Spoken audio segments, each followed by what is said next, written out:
through the western gate of Daggerford, the Farmer's Gate, which is just so happens to be where the other two members of your party were hanging out. So yeah, sorry guys, you had to wait a little while to rejoin. Just had to bring the two threads back together. They've spent the morning and about half the afternoon is what's passed. They spent the morning and the first half of the afternoon hanging around in Daggerford together. They've been one of them. Actually, I'll let them say what they've been up to. I'm not going to tell it. But yeah, you just approaching the Farmer's Gate, and those two just happened to be hanging out there after their activities. So Potts, Nanto, Mublex, Hazer. First of all, let's have a brief introduction of your characters. Aha! Alrighty. Well, as a brief introduction, I am playing Nanto. He is, for all intents and purposes, the embodiment of whimsy. He is, from what others can tell, just a very strange, non-dexterous man covered from head to toe in colorful garb. He walks with a staff at his side, awkward gait to him, but seems to have a cheerful way of talking about literally anything in life. The only thing of note is that he doesn't really have any exposed parts of his body, except for the two glowing eyes peering out from underneath his permanently affixed hat. Very good. Hello, everyone. Hazer, in this case, he's the guy that wears a weird mask, weird school mask, and always has his hood up. He's sometimes a bit the type of silent one, but when he gets comfortable enough, he will talk a lot. Maybe you see him around with who is offering mushrooms to people that he feels that they need him. Some of those mushrooms may be hallucinogenic, other maybe just healing mushrooms. It all depends, because he's the kind of guy that likes to grow mushrooms. And well, he's just that kind of guy that think he can adventure and meet people, and I don't know. He's. I'm sorry, I just lost for words. It's just that. I think the way you described him before was he's kind of like the lone wolf that could pass off as a homeless person, and is very noticeable because he constantly wears a hooded cloak and wears a skull mask, which makes him appear a little bit shady, a little bit like you wouldn't necessarily want to approach him. One might even say, from the description, he is breathtaking. Taking the words right out of your mouth. Yeah. Exactly. So good. All right. So we got our character introduced. Sorry. Yeah. You probably noticed I took that moment to make my drink. Ravenous hasn't been on her drink making duties today. I didn't see the message. I'm sorry. That's quite all right. I was too busy sorting out the burnt dinner. yeah. Too busy burning dinner to make me drink. Exactly. So you see these, your friends, your companions, the Warforged Bard and the questionable drug peddling druid / rogue hanging out by the Farmer's Gate. So they've both spent the morning and afternoon doing their own activities while you've been out pumpkin smashing. Yes, while you have been out and about pumpkin smashing, Nanto has been, wandering, which is usually quite dangerous given just how unknown he is to the rest of the world. Likely weirding out a couple of people, but either way, just trying to gather the latest rumors and information about the goings-on of the town. Good. Ravenous runs up to Nanto and goes, Hey, we just completed a quest. Can you make it rain glitter for me? Oh, I would be happy to. Yay! And I would cast Prestidigitation and make glitter rain around us. And Ravenous just kind of jumps in the air and just like spins around like, woo! Congratulations! What did you win? We didn't really win anything, but I got these shields. I need to find a man and return them to him. They belong to his friends. Oh! Shields. There were... We helped some refugees getting back their farm. Or, sorry, in the process of helping some refugees get back their farm. Yes. Oh. Did it involve pumpkins? It did! How did you know? Aha! There was a slight fellow in a bar. I peered in from the window. He shut up quite quickly when he noticed me, but I did hear him talking about pumpkins. Something about living pumpkins, aggressive wildlife, his poor farm. And that was about it. Then he shooed me away, and I left. There were, in fact, aggressive, living, angry, violent pumpkins that very nearly killed us. They seem to be powered by these crystals, and Lyroon will show the two halves, one in each hand, of the orb. Ooh, would I be able to inspect that at all? You would indeed. Give me an Arcana check. Aha! Arcana, you say?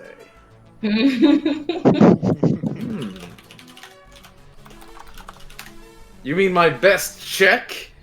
Pushes glasses up look at towards that, face. 21 Arcana. So yeah, Nanto, this Warforged just holds up. How do you do your Arcana check? I should ask actually before I say.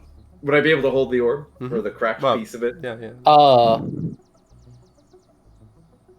Lyron would offer it in a way so that there's cloth underneath it, so that you don't touch it like directly. But if you want to, then go ahead. I'm pretty sure that he's got cloth all over him anyway. He's a very So- fluffy. So he will kind of spin around a bit, taking with the cloth, and then put it up to his face and just say, all right, now, tell me everything. And you can Yes, see yes. just sort of the eyes just those glowing orbs that the Warforged has for eyes, just focusing in on this half of the orb of this cracked, sundered orb, and he's just holding it up and just inspecting it and tapping at the weave, seeing if you can get a feel for what magics it holds. And you're able to determine from your knowledge of how the arcane works. This is something to do with awakening. It's something that would allow inanimate plants or living animals to gain some form of intelligence and be able to act independently. So it's but you can as well. It's not just that. There seems to be other elements to it. It would take an identify spell to truly determine all of its nature, but you can feel there's more to it than that. He'll just kind of like, Ooh. Oh, that is interesting. Oh, well, thank you very much for that. I appreciate it. And he goes to almost pet it, but kind of gets the idea that he shouldn't touch it, and just kind of goes, oh, almost got me. All right, here you go. And he just goes to hand it back. Carefully gathering it up and putting it back. Back in the bag, tapped out of sight, no longer fooling. I did find something interesting while looking around the town. Have you noticed that the crime has been rising? And there's also some kind of dudes wearing dark crimson colored cloaks around. We I think they're up to something, but Somebody told us about that. The Gertrude's The farmer. mum. She told us that they were spying and stealing children. which we obviously need to we need to check stop. that. Yes, I don't like the idea of children being adopted or I'm sorry. Abducted. No, you had it the first time. Abducted. that word. I don't even know what we're trying to say anymore. I think it's abducted. Yeah. Abducted. All right. Abducted. Yes. Yeah. I don't like the idea of them just taking the children's. We need to check that. Mm. We need to stop them. Punish What them. time of day is it? Oh yeah. What time of day is it, DM? Oh, sorry. Yes. So it's mid-afternoon, about 3 p.m. Okay. Well, the we need to go and find Gertrude and her mum.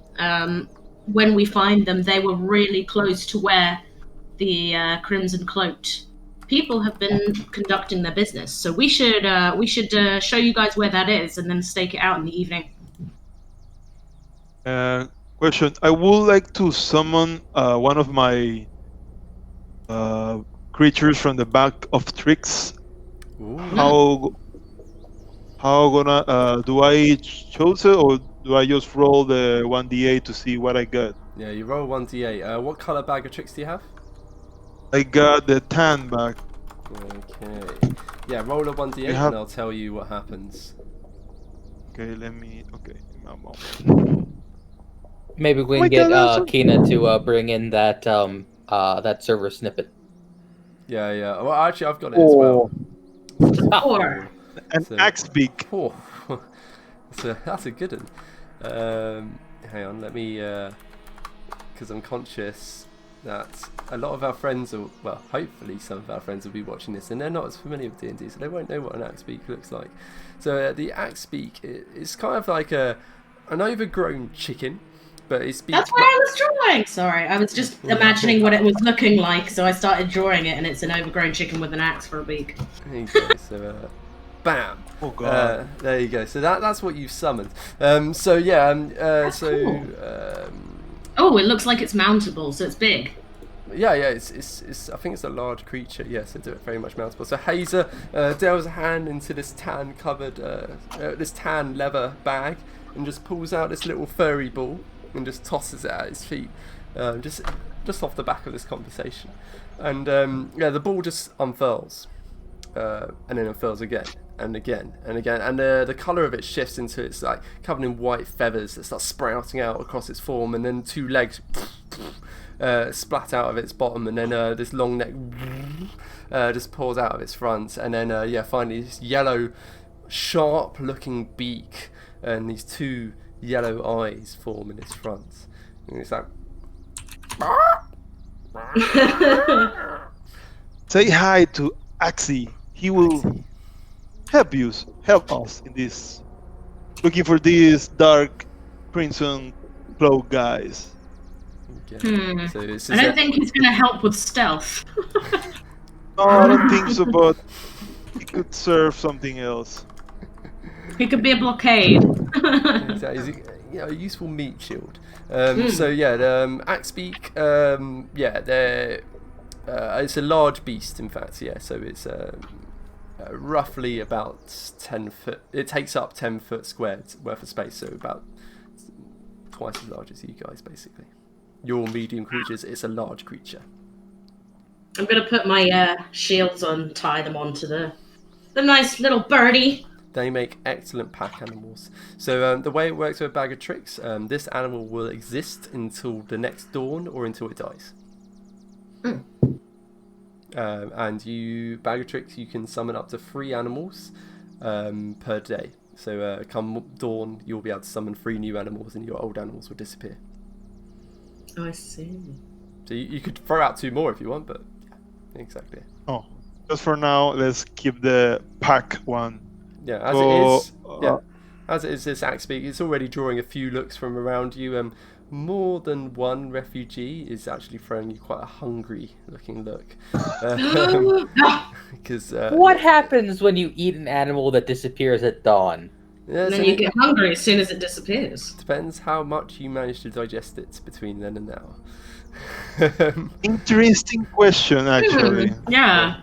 Yeah, it's similar in that sense to Star Trek. What happens when you eat holographic food? You're not eating. Yeah, well, It's a hologram. so the way I rule it is you get whatever calories you would have been able to digest out of it by the time that it would vaporize. No, disagree. Yeah. Well, that's the beauty of D&D. It's my world, so it's my rules. Damn it. Lay down the law. I pulled the DM card that trumps all other cards. Yeah, exactly. So, I need a loot rate. Roleplay amongst yourselves. Exchange your various rumours that you've gained. It looks like you've got a couple of jobs to do as well. I just realized I had been muted for the couple times I tried to talk recently. Whoops. Oh, no. Unfortunate. In either case, Burke had been keeping his distance as all the magic transpired, especially when the orbs were pulled out. But now, as we seem to be agreeing that we need to stake out for the red-hooded ones. He just looks around. Then it's best we find Gertrude and her mom quickly. Okay. I will, after all, need to look for some things in the town. Maybe we should look for a magic shop to see if they could tell us that little bit more about the orb that we don't yet know from Nanto. I'd rather just... He hasn't said a single thing about it. I'm really surprised nobody has asked him. Yeah. He just kind of picked it up, was like, No, because Sam told thank us Sam told us what you found, so I assumed that was your answer. Oh no, I both haven't like said that. anything. Oh, okay. Well, hey, Nanto, do you want to tell us what you saw in that orb? Or what it told you. Oh, Is it still very dangerous? Dangerous? Maybe. A distinct maybe. Inconclusive. It was kind of being a little secretive. They usually do that. Magic isn't always straightforward. But it has something of life-giving. Otherwise known as awakening. That's what I thought. Sounds about right, given we pulled it out of a living pumpkin. But it has much more to A it. living, moving It didn't want to say pumpkin. anything, though. Oh. Well, maybe we should go find somebody who can tell us what it wouldn't tell you. Perhaps we should find someone who can dispose of it properly. It seems like we haven't done the job yet. Or that could fix it so we could use it for our own gain. That sounds incredibly No. dangerous. So DM, what you missed. We asked Nanto what the orb told him. And we want to know if there's anywhere in town that will be able to tell us more about it, like a magic shop. Yeah. So you. Yeah. Where's Kisa? Yeah, Oh, with God. Kisa or Pumatso. So Nanto and Hazer, from their gathering around town, they would have heard about a couple of rumours about a local magic shop as well. So Daggerford's one of those strange cities in Dungeons and Dragons. It's more like a town, but it thinks of itself as a city. So it would claim to have a magic shop that has everything. It does not. It has a magic shop. It has some things. So there is exactly one. It's called Victoria's Secret. Of course it is. Really? Oh man. You got me there. And you Okay, know where it is as well. let's head to Victoria's Secret, guys. Can we head by Gertrude and her mother first? Oh yeah, is it on the Or way? at least where they were the previous time. Yeah, you can stop off on the way, and actually, not too far off from where you are is that caravan guard as well that you would see. Okay, well I'm gonna. Hey, Hazer, can I borrow Axie for a bit just to go and take these shields to the caravan guard while you guys Shoot. head towards Gertrude? Sure, Axie, follow her. Also, Come on, big one old chicken! other question, if I can. Would Axbix be known to denizens of Daggerford, or is it something that only lives in faraway lands? Oh, good question. I believe axe beats are from Cholt. That's a place. That means nothing to me. Yeah. Very, very deep south. the deep Oh, south. okay, The deep south. So this creature's it's not really known to the denizens of Daggerford, but they recognise it as it looks like food. Yeah, the refugees in particular are looking at it like that. That looks like food. But we are trying more than a couple looks then. Yeah. There's more than. So around you, as you come in through the Farmer's Gate, which is the western entrance of Daggerford, there's probably about 6 refugees within sight of you, and 3 of them are looking hungrily at your axe beak. They're not like about to like launch themselves and start like tearing it apart, but they're just jelly. Because I will fight you. Yeah, they're just jealous. That you can just pull out a source of food out of a bag and it just appears. Wow, yeah. Yeah. You Ravenous and Axie make their way over to the caravan guards that Brooke has spoken to the day before. This morning, in fact, I think. Sorry? I think it was this morning. Oh, sorry. Yes, Yes. it was So this morning. yeah, I'm in real life. It's a week ago, which is yesterday to me. Yeah.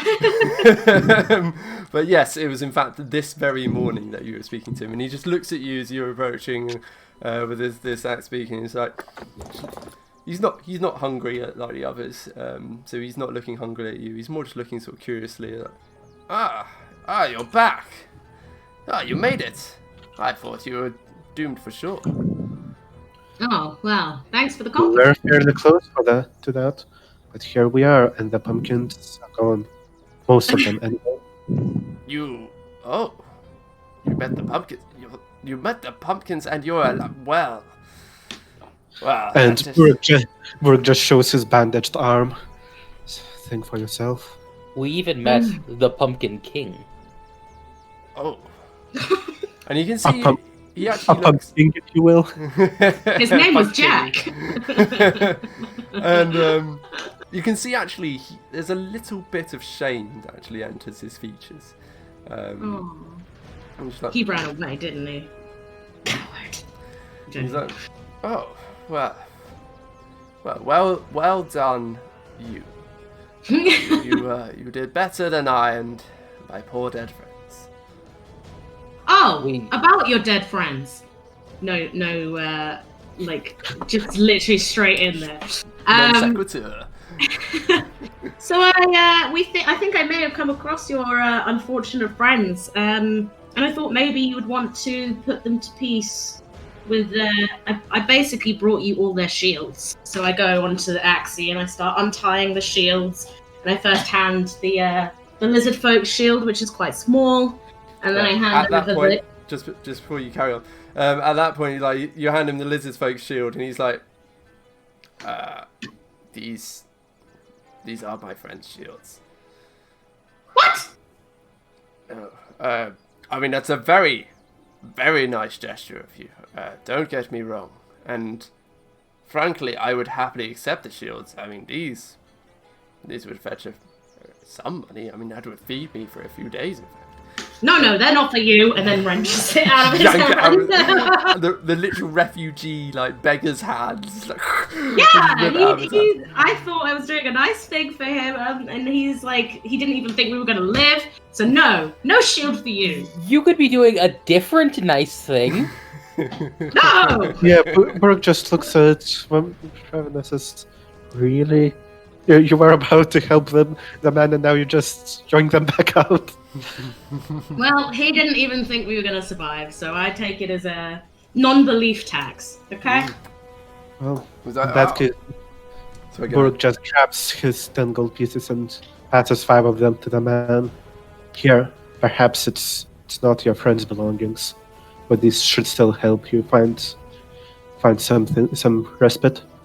wow, 5 gold pieces. Yep. Yeah. So he. I mean, There's a lot of refugees out there, bro. Yeah. Yeah, So I don't think Burg has the understanding to do it in any way sneakily. They are in the open for everyone to see. yeah. Take these coins! So as Ravenous rips the shield back out of his hands, he feels a slight tug. Actually, he's not quite willing to fully let go immediately of this offering, and he looks distraught. Actually, he's like he thought he just had a meal or several meals handed to him. He's like, and just as his features start to slacken, he starts to sadden.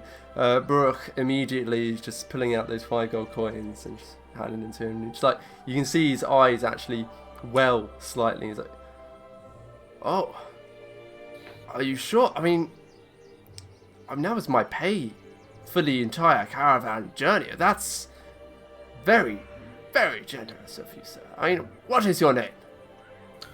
I am Borok. His name's Sucker. And he just sorry, go ahead. he just looks at Ravenous again with slightly shaming look. Ravenous is just holding the shield tightly, giving like a no remorse look. Book, sucker. You've been through that. Hope it helps you. He goes, "Burke, sucker, I will remember your name for the rest of my days. You are truly a generous soul. That is, well, I will think much more highly of hobgoblins going forward. I'll be honest, I had That's the a perception... dangerous thought. Yeah. Hey, my new hobgoblin friends, Death. I had the perception that all of you, your type, were set out to murder us, but here you are, proving the exception. Thank you, kind sir. This will feed me for weeks. I mean, so long as the food prices don't keep going up, then I should be fed for at least a month. That's very kind of you. I'll be able to get back on my feet with this. Then perhaps we had one more question if you've got the time. Have you seen any of people cloaked in red hoods going around in the evenings around these parts of the town? Ah, yes, I had heard of these actually. I was warned to stay well clear of them by the other refugees. I heard they're nicknamed the Crimson Cleavers. They sound lovely. How ominous. Unscrupulous sorts. I would stay well clear of them if I were you. As far as I've heard, they're, well, buying children. And he drops his voice. Like, he looks around a bit. He doesn't really want to be heard talking about this. He doesn't want to draw attention to himself. They're buying children. And from what I heard, actually, when someone looks weak enough, they don't buy, they just take. And yeah, I would stay well clear of them if I were you. They're a rough sort. Nanto's gonna pipe up. Buying children! Oh, that sounds awful. Subtlety is Nanto. The bard. Yeah, breaking Not that. Thanks for the wise words. We'll keep this in mind. Yes. And steps back for the others. And he just sort of shoots Nanto a bit of a dirty glance for like shouting out this piece of hot gossip that he thinks he shared. He just kind of the eyes, silently blink. Just a few times. Like the light just winks out and back on. Yeah, the light winks a bit. Yeah, because fun thing with Warforged, they're basically robots, so they don't need to blink or breathe or anything. So he does it anyways. Yeah, exactly. It's purely just for affectation when they do, either to underline a point or for a facsimile of life. Yeah. Nanto's more of a other people do this, so I should too. Yeah. Excellent. All right, guys. Well, I think we've got enough out of this guy. Let's go find Gertrude and her mum. Yeah, sounds like a plan. Okay. And then I'll show you the seedy alley where they steal the children. Indeed. So yeah, you are. They're dealing in seeds and children. Don't get me mixed up, Nanto. You know what I meant, or maybe you didn't. So Nanto and Hazel, we are in fact right next to the farmer's gate at the minute. That's where we've all met back up. That's where you met this refugee as well, the caravan guard. The other two that you're going to meet, they're a bit further in town. Right. So yeah. While we're heading towards our destination, Ravenous pulls out one of her mulched together bits of different paper. So she's like basically made paper mache paper. That's her scrolling stuff. So she doesn't have like scrolls. She just has mulched paper that's been made into sheets. So she starts drawing a picture, a really crude picture of what she remembers of the travelers, so she can just kind of go up to people and go, "Have you seen these people? Do you know these people?" She's determined to find someone to return the shields to.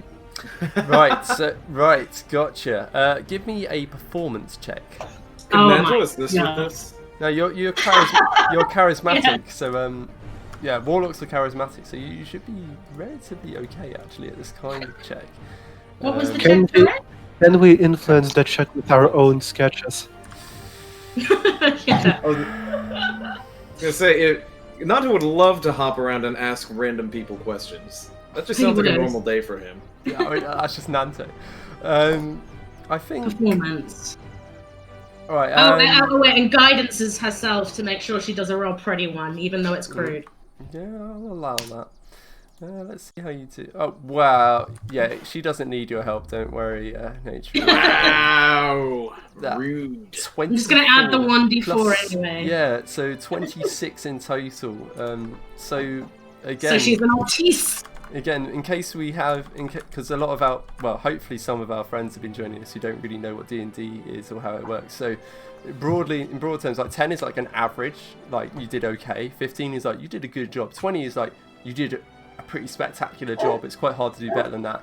So Ravnish just achieved a 26, which is masterpiece. Like you can't really like you do get into the 30s like very late game, but yeah, 26 this early in the game is spectacular. So this is basically you have done a perfect replication of the 3 bodies that you saw. So yeah, the turtle, what class was the turtle? Sorry, Vlad. Druid. Sorry, what? I'm sorry. Paladin. The paladin turtle, who's like stacked in with that wooden shield and wooden club. The live-looking Yuan-Ti, had the hand crossbow, and yeah, it's like blue skin and fairly slim. And then the lizard folk, who's like roguish-looking with a short sword. And yeah, you've done a perfect illustration of them. So as you walk, as dead bodies. No, I'm joking. I was joking. So yeah, you've even got the artistic license to show what they would look like when they were living. And yeah, you and Nanto are walking through town and just marching up to people and saying, "Have you seen these folk?" Yeah, pretty much like, "Do you know these 3?" Yeah. That's about it. Adventurers, that's the word I was looking for. These 3 adventurers, do you know them? And just holding the picture up. They might be dead. Don't say that! Oh my gosh. We know that they know them. So whichever one of you two have the best investigation, roll advantage. I suspect it will be Nanto because Bard. I don't think I... Oh, yeah, I don't think I have. Yeah, you don't have great intelligence, but Bards are just good at everything, so... You said advantage investigation? Yeah, because it's help action. 16. Yeah, so, you're just walking up to people with Ravenous' sketch, like, "Do you know these people? They may be dead." And the first few times, I imagine, don't go well until until, like, maybe we shouldn't ask them if they know they're dead. Maybe we should just ask if they know them. That sounds like a good idea. So it takes a few attempts. We'll let that blow hit once we know. And the first few times, most of the people you're coming across in the streets are refugees. They're just laying in the streets, and you're just like, "Do you know these people? They may be dead." And they're just like, "No. Spare any coin? Change?" Nope. So you're just like, "Nope, on to the next one. Nope, not on to the next one." Until you try out a guard. And then they see them. You see this. I've got a picture ready for this. Hang on. Oh, really? Oh no, not... Is he going to be like, welling up? Oh my god. That's Dwayne Rocky Johnson, the guard. So those of you who know me, I specialise in shitely photoshopping using with PowerPoint. This is actually made with PowerPoint, guys. Dwayne Yeah. Rocky, my can favorite confirm. movie star. So yeah, he's pretty happy, jolly guard that you come across. Sorry, Vlad. I actually did see the original image when I was looking through character drawings earlier. Oh, Just what, a weird thing. I'm like, yeah, it's you know, when you Google image search guard, this is one of the ones that come up with. Yeah, Dwayne's face fits quite nicely over the original face. So yeah. Beautiful. So It actually looks like one image, like from this distance. Like it doesn't look like it's a Photoshop job. well, you know, after 10 years of shitely photoshopping using PowerPoint, I've become. I think I'm. You know, I'm going to say I have expertise. In fact, in PowerPoint, in image merge. yeah, exactly. Face merging, I call it. So, this is the man that you ask. Like, have you seen these people? And then you don't mention they may be dead this time. Oh, I've learned my lesson. You've learned that lesson, and yeah, it's this this stunning rendition that Ravenous has managed to create. Just through a few quick lines. It's it's just what do you use to draw with? Just your pencil or charcoal or something? Oh, it's a piece of coal that I sharpen with a blade. Yeah, more or less charcoal, but emphasis. Yeah, on but it's like coal. in an orb. Like it's really hard to use. That's what makes it even more impressive. Yeah, I mean, truly stunning rendition you managed to create with the charcoal, emphasis on the coal. Yeah, you sketched out this beautiful rendition to these three people that, as you would imagine them when they were living, and you hold them up. Do you know these people? And immediately you can see recognition flash in Dwayne Rocky's eyes. And he's still smiling. He's like, oh yeah, I know those guys. Those. I mean, that's not how a guard talks, is it? But that's how he's going to talk. I know those guys. Those are those adventurers that farmer hired. What were they called? The Cold-Blooded Thrillers, I think. Yes. Yeah, that's what they were called. Yeah, I haven't seen them around for a while. Why? Would you know who hired them and how long ago was it? And he's sort of like, let's roll a history check for the guard. Hang on, I shall take a moment. 1 second. Well, you got a nat 1. Let's clue then, I suppose. yesterday, 7 months ago, somewhere between. It occurred on one of the nights he was drinking. I think maybe. I mean, that's maybe week, 2 weeks ago. Some farmer lady, I don't know. I just look at with some exasperation at this. Well, we found our man. And just looking back to the guards, I just Brooke would note these men. Unfortunately, they passed. We found their bodies in a barn a couple miles west. Oh yes, they're dead. An orange barn. I'm sorry. Alright. Well, sorry, there's a cat distraction going on behind me. He was calling to me. To be fair, it's a really good cat. Yeah, No, he's been really good actually. Like, halfway through the episode, and that's the first disruption. That's pretty good. And then good. All right, let's wait for So he rolled a nat 1 on his history check, Ravenous. So something in the last 2 weeks, some female farmer hired them. So he's like, and then you told it. So stop. And then you mentioned they were dead, and he's just like, well, about par for the course these days.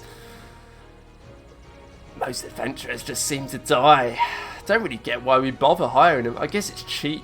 I mean, don't have to pay them if they don't live, right? Correct. That's very true, actually. Yeah. I mean, no, because apparently they had to pay like the widowers or something. But that's whatever.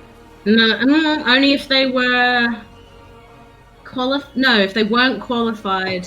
No, Yeah. they do. You're right. So he's like, wow. I mean, that's the Duchess's problem, not the guards' problem. We've got our own budgets. Fair enough. But yeah, I mean, cold-blooded thrillers. I remember that. Ask around about them if you want, but I mean, they're dead, right? Who cares? I can. I need to return the shields to their families now. Well, ask at the guardhouse. There's records. You'll be able to track them down if you care that much. But Where's the guardhouse? and he points out the way. It's over in the southeast corner of Daggerford. There's like a drill field, and it's like a barracks, and it's where actually you would collect like monster hunting missions from. Okay. Is it on the way to the Gertrude and the magic shop? Absolutely not. It's beyond. So on a relative map, here is the Farmer's Gate. Farmer's Gate. Here is where you are meeting this guard. Here is the guard house with all those dudes, and here, just a little bit further, it's in the same direction, but is Gertrude. So Gertrude is on the way to the farmer, to the guard house. Oh, what about here though? What about here? Don't mind me, just being a bit of cheeky. On that point, I think Brooke just looks. Well then, I suppose we can check the records. Though I don't suspect many people choose their adventuring path without leaving their families. And you can just see a bit of remorse. Yeah, Lyru looks like, no? Like, what? Best not to talk about Silently. it. Yeah. Just a bit of surprise from her side. Their side. I'm just wondering at the. Alright. I don't think any of you are particularly. I think Lyrune is your highest passive insight character of the party. The insight relies on wisdom. I have 10. Yeah. So I think Lyrune's going to be the only one to really able to pick up on any of the passive emotions that are being displayed here. Yeah, I've got a 13. Oh. I have a 15 insight. Yeah. So, Well, me and Nanto can still, keep showing up the picture as we make our way anyway. So if someone happens to know the family members of them, then we can, get some info. Oh no, I was more just meaning, Buruk talking about family and looking slightly sad. Yeah. Aww. Boo. Right. With that, I think it's best we thank the guard and just move on towards the center of the town. Or rather, everything that's closer to the middle. Yeah, exactly. So, you're on your way towards, what is the town square, essentially, actually. So it's a central marketplace. Actually, the Victoria's Secret is off the central marketplace if you wanted to stop there as well. Every time. Can we pick up some lingerie as well? They might Hey, offer- Ravenous, can I quickly get a commission of Lyru in lingerie? What the? Oh my lord. What, like just a little sketch now? No, I'm entirely joking. Please don't. Oh, really? Oh, really? Did you just don't joke with an artist like that? Yeah, I mean, we've been going for 6 I months. was ready for my commission. Haven't had a naughty commission yet, actually, come through yet. I know Darkstar gets a fair few. I don't make it a habit to do naughty pictures in general, but I could always, for the right price. Just saying, if you ever do open up a naughty pictures for commission, make sure you have some business sense. Jack those prices up; they'll pay for it. Oh yeah. Double. I'm visualizing a Nanto nudie. That would be hilarious. Because it would just be a fucking armor man. It's just blank it's crotch plate. Nudes. Well, I feel like his nudes have the exact same amount of clothing. It's just so- the same amount of clothing. He's so bad. Oh, Excellent. wonderful. Okay, sorry, enough of this. No, what were you trying to say before, Natrid? Sorry. Oh, go towards the center of town. Yeah, I think we're just heading towards everything else. Yeah, cool. So, did you want to stop at Victoria's Secret, or are you going to head straight to Gertrude and unspecified mother? I thought that you said that they were before the Yeah. shop. Yeah, If Victoria's Secrets is on the way, let's stop by there first. yeah. So it's Lock about it. equidistance from where you are is Victoria's Secret and Gertrude. They're pretty much. Okay, well, let's head to the shop first because we have time to kill till the evening when we're going to stake out the alley, which is where they are. If that makes sense. I think it's wiser to know where and who exactly we're looking for. We can visit the shop once we know what we're doing in the evening. Okay. Yes. You're not under particular time pressure. It's only 3 p.m. So the evening is, well, it's probably about 3:30 by this point. The evening's a good few hours away yet, so you've got time to Actually, in that case, there's a simpler and plainer problem. I'm Oh. hungry. What Ah. what season is it, actually? Summer. Ah, the good days of summer. I miss those.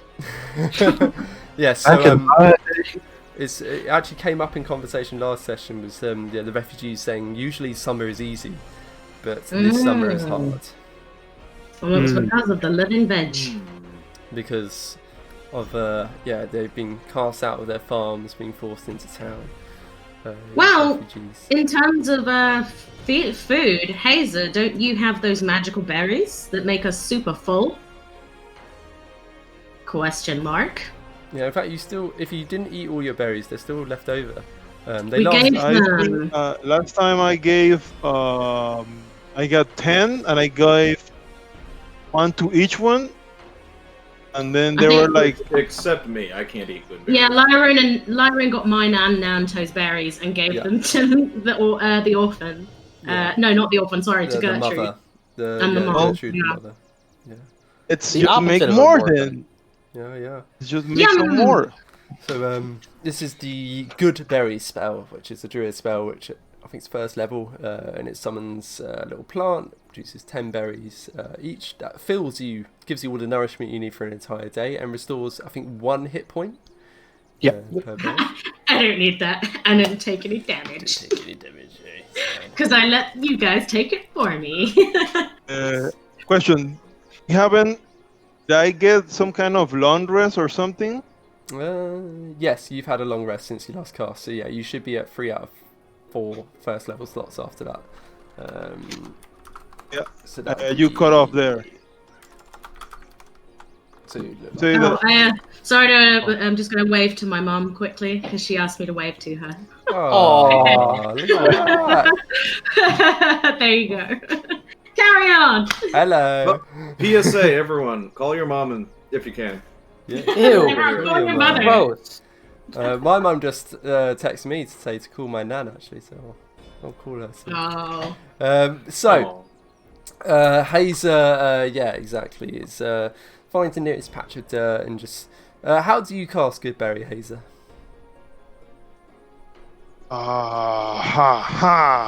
Big question. Okay, this time I grab again looks for something in my pouch, put it on the floor, and then start giving the magic around it. Then small Goodberry 3 appear, and magically appearing each berry from it, and that look like a strawberry actually. Oh, I yes. grab it and I gave it to them, to anyone that wants them. Just keep one to me. There you go. So this druid just moves over to the nearest patch of dirt and just waves his hands over it, and this vines just start crawling out of the earth, and on the end of each vine there's a strawberry, ripe juicy little strawberry, and there's 10 of them. So yeah, he just plucks one for himself, and there's 9 remaining to distribute. And there are many hungry refugees around. Okay, well, let's take 2 each, and then wait. Yeah, because there's 5 of us, right? 5? 1, 2 2, each? 3, Yeah, that 5. works. So if we take 2 each, and then we all have 1 to give out to a needy person. There you go. So you got 1 for the needy and 1 for yourself. Each. Oh. 2 for me. Oh yeah, Nanto can give out 2 to the Oh, needy yeah! because Warforged are basically robots, so they don't eat, they don't breathe, they don't sleep. They don't nothing. They have 6 hours of just not moving time is their equivalent of sleep. But we're awake the whole time. Yes. Yeah, it's just non-activity. Hey, are you still awake? Exactly. That's why you didn't join him for the day. Lyroon made it pretty clear he didn't want you around for a while after a whole night of disrupted meditation. A whole night of meditation. Are you still awake? Oh, just checking. After the 6th time, something weird happened. Some sort of chi blockage. Just lost like blanked out for a little bit. Just did a stunning strike to you. Yes. So Just a weird coincidence. so No one would have guessed.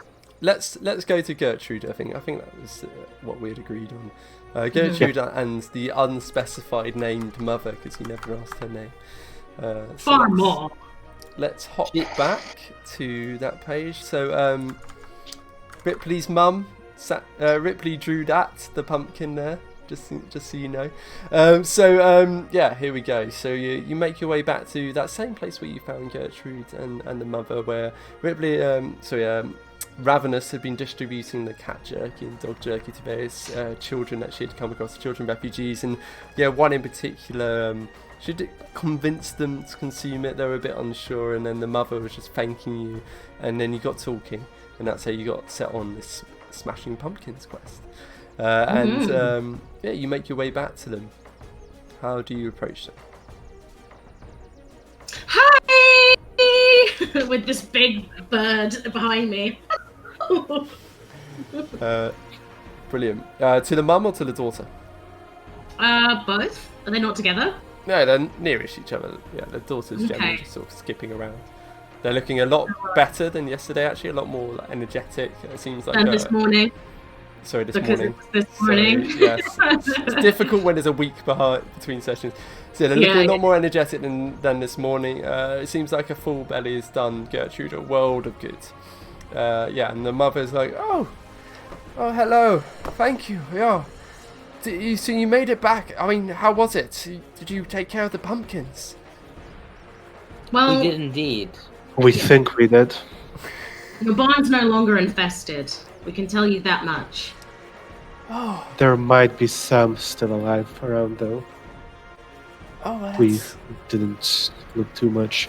They nearly got us killed, to be honest. I was fine. Yes, I did say the previous adventurers sent out didn't do particularly well. But, yes, wow, thank you. I mean, yeah, we can try and take our farm back, and this is so kind of you. I mean, as I said before, I can't repay you, but you are The welcome. adventure, Sorry? the adventurers you sent, was there a turtle among them? So just in case, Burg definitely wouldn't know who or what a turtle is. Yeah, just a sort of turtle person. Yeah. That's the cat insisting on getting out of the room there. Just wait for Ravenous to rejoin. No, she's gone. Never mind. Okay, so a turtle. Oh, yes. Yes. There was one of them was a turtle. They were all sort of. Here we go. Yes, they were all sort of turtley or lizardy, or they're all that, scaly. As I said, they didn't do particularly well. So, were you the one who hired them? The guard hired them. I mean, we didn't have the coin to hire them, but yeah, the guard hired them on and sent them out, and I mean, I don't Oh. really know what recruitment policies the guard have, but clearly they're not good enough, because they were not up to that task in the slightest. So you don't know anything about their family or anything like that? God, I hope they didn't have family. I mean, that's rather tragic, if so. No. I mean, they had to come from somewhere. They've all at least got a mum. Oh. Well, yes. I mean, that's clearly terrible, but I just hope they don't have children like Gertrude here. I mean, can you imagine her trying to survive without me around? And she just looks over at her child, and yeah, it's just, she still looks slightly gaunt. She's a lot more full of energy than she was that morning, thanks to the good berry, but still not the same as having a full belly for a week. So, you did it then. What did you find? Live pumpkins, just as you described. There seem to be all sorts of alive creatures around, to be honest, though we didn't venture deep into the wet fields. We did find, inside the largest pumpkin, we did in fact find this orb. Have you seen it before? Do you by chance know how it came to your farm? We think that this is what caused it. Give me an insight check. Specifically Lyroon. Yay! Asking the question. Let's see how you do. Okay. Yeah, that's alright. Yeah, so you can see her eyes widen slightly in recognition, and just a hint of trepidation as she looks upon the sundered halves of the orb, and she's like, "Oh, and you can see she's just sort of her mind's immediately started trying to whir. She's trying to think on her feet, and there's like about maybe a second of pause. Do you do anything in that second? Lyroon will do that held tilt of, really? Come on. Like, I don't want to call you out on lying, but come on. Yeah, so you're calling her out without verbally calling her out, but you're making it obvious. The way a parent does to a child. Yeah. And she's a parent. She as a child, she knows, and she's like, I was told it would grow our crops faster, and this druid came by. Let me just review my notes. This druid came by. Yeah. He had. Yeah. Yeah. Rather than point out to me, I say yeah a lot. He says yeah all the time. All the time. This druid came by and he promised it would help our crops grow larger and more fertile, and there'd be more of them. And more ferocious by the looks of things. This seems to have given all of their predatory life. And you can see the sort of visible wince in her expression, the mild accusation that this is her own fault. And she's like, oh, I didn't know. I mean, I hoped that wasn't the reason, but we were told to just plant it, and the pumpkins would grow fuller. So there was only one. Of the crystal, yes. I mean, we could only afford one. It cost us everything we had. That's Do you know if any of your neighbours took them also? I mean, the druid told us. He told us it was a once in a lifetime offer. It's not your fault. The fault goes with the caster of such a spell. Do you know where he went or what he looked? Could you describe him? Let's do a history check. Out of character, in Burke's opinion, it is very much her fault. I mean, yeah. So, this is... I've brought this upon myself, haven't I? Oh, God. Well, he was a man, a human man, He was looks at Or me. a skull mask. Looks exactly like. No, I think. Looks like Hazer. No, he's dressed in his rich-looking furs. He had his shaggy, unkempt hair. It's clean, but he clearly hadn't cut it for some time. And he had this big shaggy beard as well. There's a salt and pepper, like a good amount of grey in there. And his eyes, his deep, dark brown eyes. He seemed completely above board. He's just offering to help us grow more pumpkins. Did he look like an adventurer? Did he wear the badge of the forge? Oh, he didn't have the badge. He was this was before the forge. This was about a month ago now. So it takes months for these things to manifest. How many more could he have sold? Oh yeah, it's about a month ago that he came by. Who knows? I mean, he didn't seem to have. I mean, he just had the one with him. But who knows where he's getting them from? Oh, God, imagine if he was just selling those willy-nilly. Do you by any chance know where he went? Sorry. Carry on. Do you by any chance know where he went? Did he say? Where did he come from? Where did he come from? Where did he come from? Cotton Eye Joe. He knocked at our door, sold us the orb after, a cup of tea and nice conversation. He's well-mannered enough, really. And he went on his way. I didn't watch him as he went. Fair enough. Oh, maybe we could ask other people. Was he dressed in anything spectacular? So he's wearing these furs. They might have been something brown. Could have been deer, could have been bear. I'm not really sure. It wasn't red, though, was it? No, nothing. Not red. Ah, gooseberries. I thought I was onto something.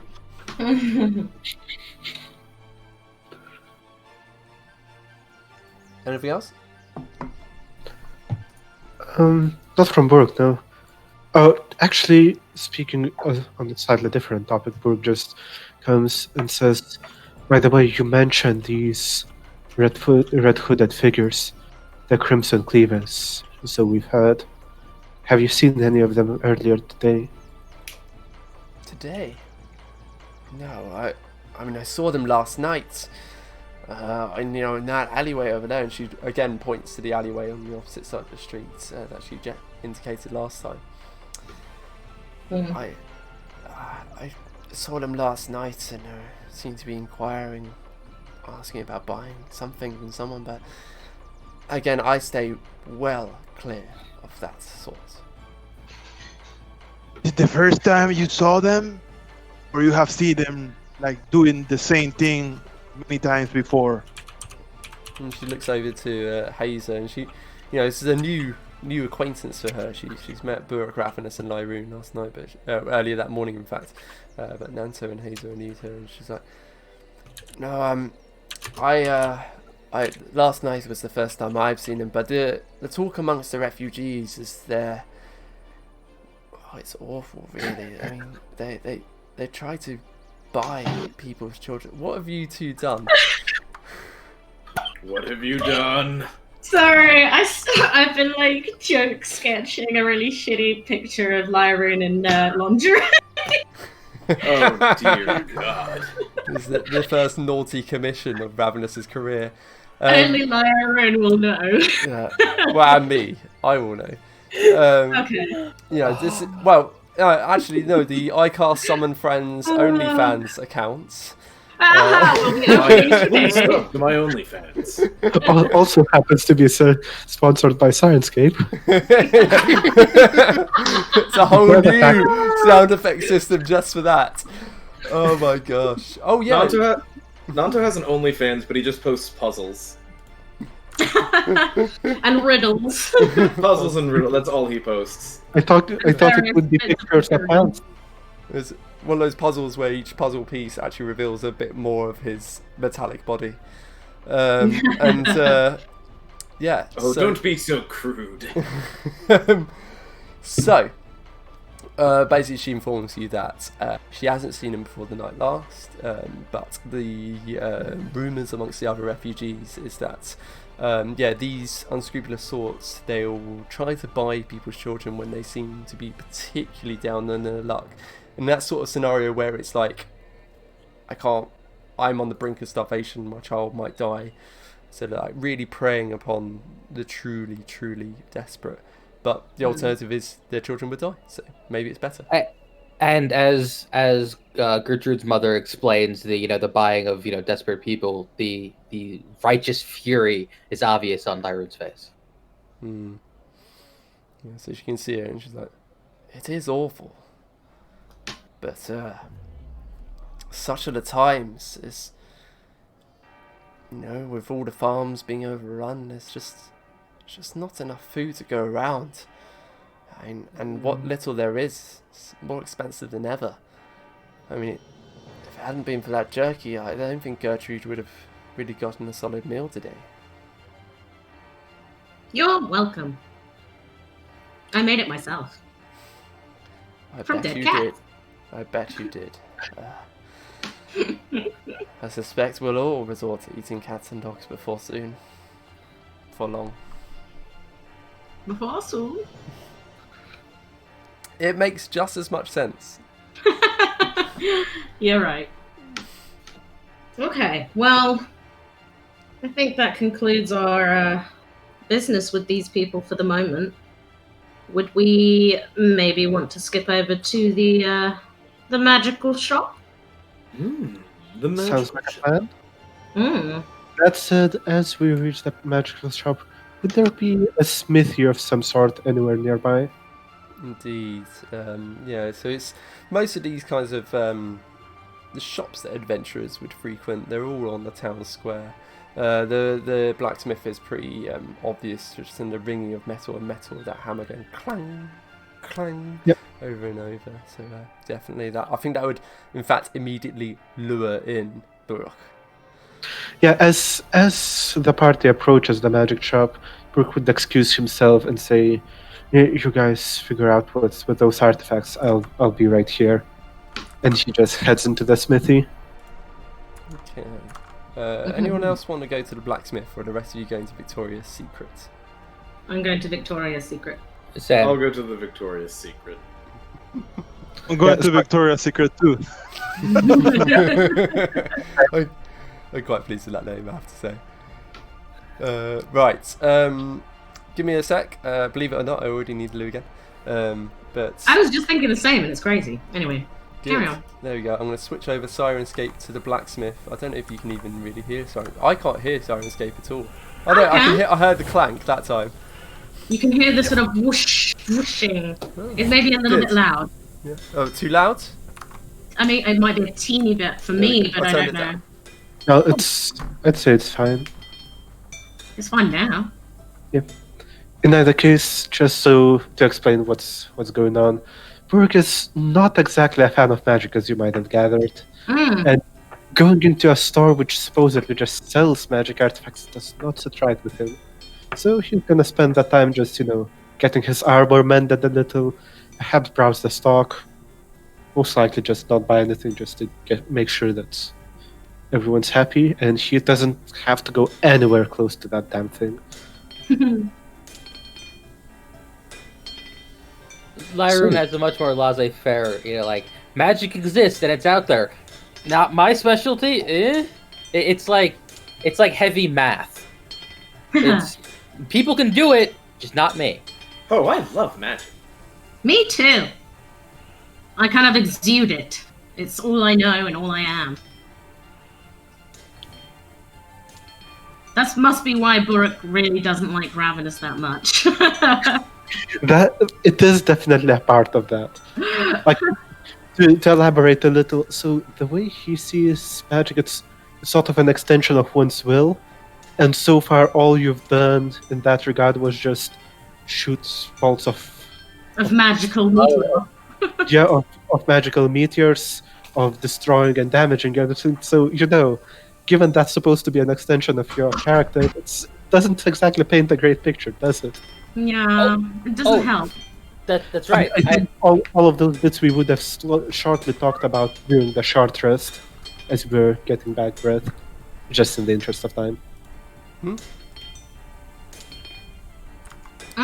Clank, clank. I can hear all the blacksmiths. Actually, They're no, clanking away. should have put it on outside the smithy noises. Yeah, so I think story-wise it's best if we proceed to the magic shop, with me rejoining them in a few minutes' time. Okay. Well, I was mainly thinking of that because Ravenous was saying she needed loo.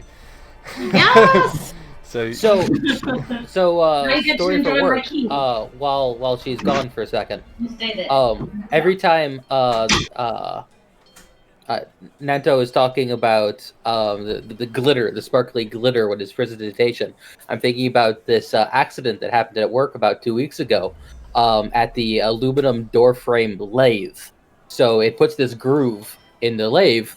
It puts the groove in the door frame. That's all it does. But it has this big heavy tube with a vacuum that sucks out all of the aluminum dust. That it broke. And it sprayed aluminum dust all over. No. And aluminum dust is also incredibly stupidly sharp. Yes. So it covered like head to toe like 3 different people with aluminum dust. Oh! I'm so good. Yeah. That sounds about as good as asbestos for your health. It's really, really bad. It's actually worse because it was aluminum, so it's not magnetic. But it was bad. Oh god. And that stuff does not clean out of anything. Yeah. Yeah, so every time you mention the sparkly, I'm thinking about that. Well, Which I will tell you, Nanto's glitter is definitely biodegradable, okay? wonderful. It's definitely not dangerous. To the environment or to people. Unless you want to remake your cloud of daggers. Now, see, that is different. That is intended to kill people. Now that becomes glitter of aluminum. Yeah. Aluminum glitter bomb, my specialty. Yeah. No, Kitty, you can't have any. No, there's no food for you. You just hear the cat. Rah! Just imagine in the middle of quite a serious business conference call. Just, Rah! Oh, Sorry. you won't believe the number of calls I've been on that have been interrupted by dogs or cats lately. I think I can imagine. The good news is no one's mad about it. Everyone's happy to see a cat. I just remember reading, I think it was on Reddit, someone said that, you know how we typically write meow, cat? If you take out any of the 4 letters, it becomes a more realistic cat sound. Hang on, I'll get him to do a little high five. One sec. Famous, Kitty. You're gonna be famous. Alright, give me some skin. Kitty? No. Give me some skin. Yeah. There you go. All variations on that. Yeah, pretty much. They're just him giving you just batting your hand. It's not basically treating you as your human Pez dispenser. Yeah, pretty much. Hold on. Do you have Pez in America, actually? They do, actually. That's one of the few No, that's sweets it now. that carry over. I'm impressed. So you're going to make your way over to Victoria's Secret first. Mm-hmm. There you go. I want to know what Victoria's Secret is. So yeah, there you go. There's a nice image of Victoria's Secret. So you make your way over. It's from the outside, a relatively unassuming shop. You can sort of see as a stylistic V with an S slung through it. I'll be right back. I did wonder what happened there. Yeah. A stylistic V with an S slung through it, and you're on the wooden billboard, and you open the door and it's ding a ling ling. As you go in, and there's this old gnome lady with a walking stick behind the counter. Oh, good. That's exactly what I want to see in Victoria's Secret, an old lady. Wait, I mean, in D&D world, Victoria's Secret is just a good pun. It's not. It's not a lingerie course. brand. Of course it is. Yeah. So, hang on. So hopefully you should hear some ambience. I think I'll turn down the music just a touch. So, how distracted is Ravenous going to be when So, she walks in? yeah, walking in. Let me just get the description up because I actually had something prepared for this.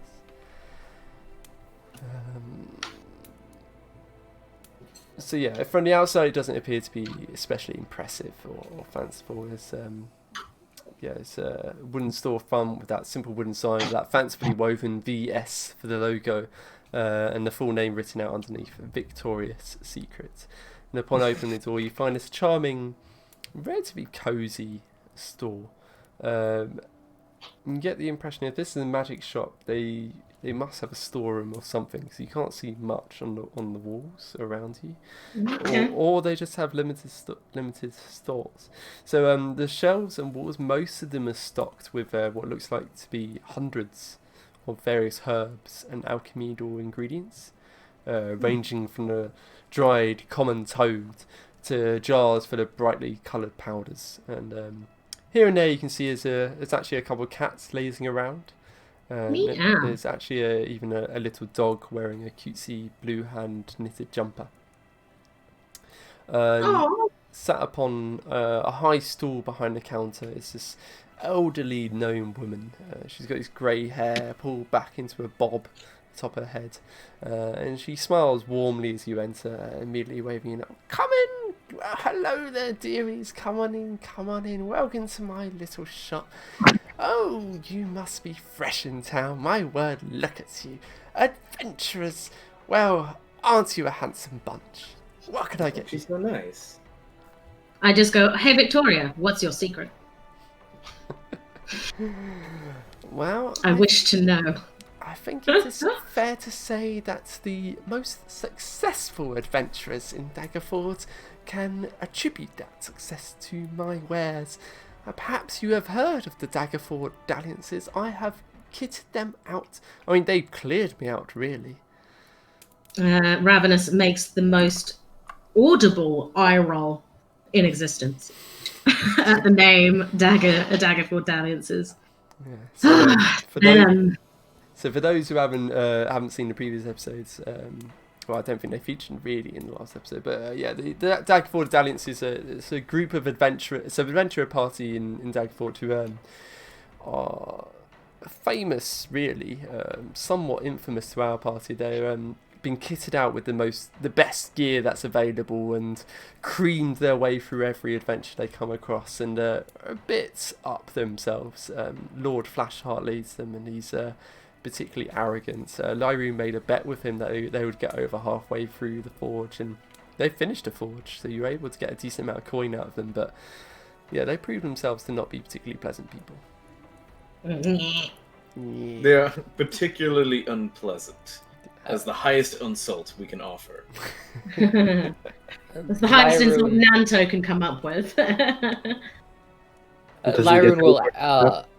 Lyron will answer her question of what can I help you with information mostly, and he pulls out the two halves of the orb. Can you by any chance tell me more about this? And she sort of pulls out a pair of rather thick glasses and sort of peers forward. Oh, that's some rather powerful magic you've got. Where did you get that, dearie? We tore it out of a vicious sentient pumpkin that was attacking us. Sorry, that was surrounded by an army of other pumpkins that were attacking us. And she It seems that they were the cause of some of the refugees being driven from their farms. And she just raises one gnarled, liver-spotted old hand towards the right-hand lens of her glasses and just twists it a measure, and you can just see this flicker of blue energy crawl across it. She peers closer, almost like a monocle, like, you know, when a jeweler is looking at a gem. She's like, yes, I can see that. I can see exactly why that would be such a trouble. That's a pretty nasty gem there. That's...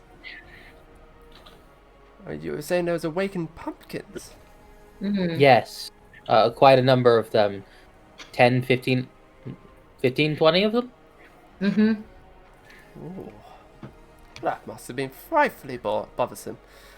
Well, yeah, it's, I won't be able to determine much without, you know, a proper identification ritual, but nasty stuff, that. I can... Would you be able to perform the ritual for us? And she gives this sort of sweet old lady smile, like, of course, for a price. Ooh, what's the price? Is it acorns? I have is it plenty right? of those. Acorns. What? Don't be so nutty. Why does Nanto have acorns?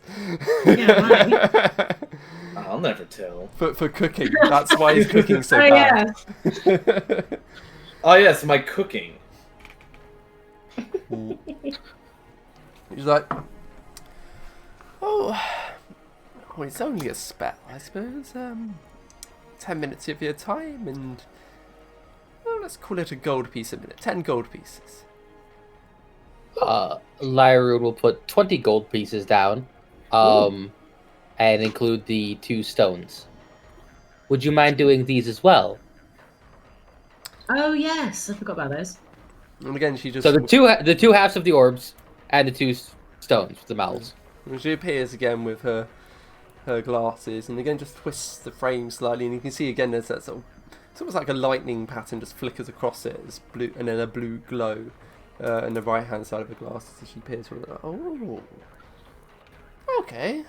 I suppose you can do that. Feel free to browse my wares, young dears. There's plenty to have a look at while you wait.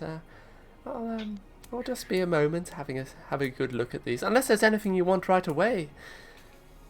Well, I have some rubies that I was hoping to turn into magical jewelry. Would you be able to help me with that? Magical jewelry? Now. Well, it wouldn't be right away, to be clear. I need a little bit of time to work with it and infuse the jewelry. But what did you have in mind, my dear? No, I hadn't thought that far ahead. Why don't you go do the other task and I'll have a think about that. I thought as much. And she just turns her head straight to the rest of you. Anything else you want, my dearies? I mean, my shelves are open. Oh, well, what are the most popular things? That's a good question. Well, most adventurers that I sell to are just interested in, you know, weapons, things that hit harder, bows that shoot harder, rods that blast harder. You know, they just wish to kill. But most of that's been cleared out. I have 1 or 2 choice items left of that kind, but not many. Mostly what I have left are more useful in certain situations. You could argue. But it all depends what you're after. I'm looking for... Sorry, you go. Oh, well, we'll just take everything then if you're offering. For a price. For a respectable price. I mean, you know, this is... Whatever I sell dictates my retirement. Oh, darn it. Forgot about that whole money thing. At this point, you would see one more character, Borok, returning from a smithy, just, you know, shuffling back and forth right outside the store, as if peering in to check if you guys are done in there. They're still doing magic in there. Getting a bit closer. Are you there? Are you done yet? Of course. I'm now understanding why you didn't want to go in. That's a very nice touch, actually. Yeah, good. I like that. So yeah, Brooke's fear of magic. While you were off for those minutes, I briefly explained that situation. Yeah. Excellent. So, Nanto, Hayes, and Lyroon, while Ravenous is pondering what she would like done with her gems. I'm crowdsourcing, but no one's answering. I honestly don't know. I did not anticipate just being able to buy magic.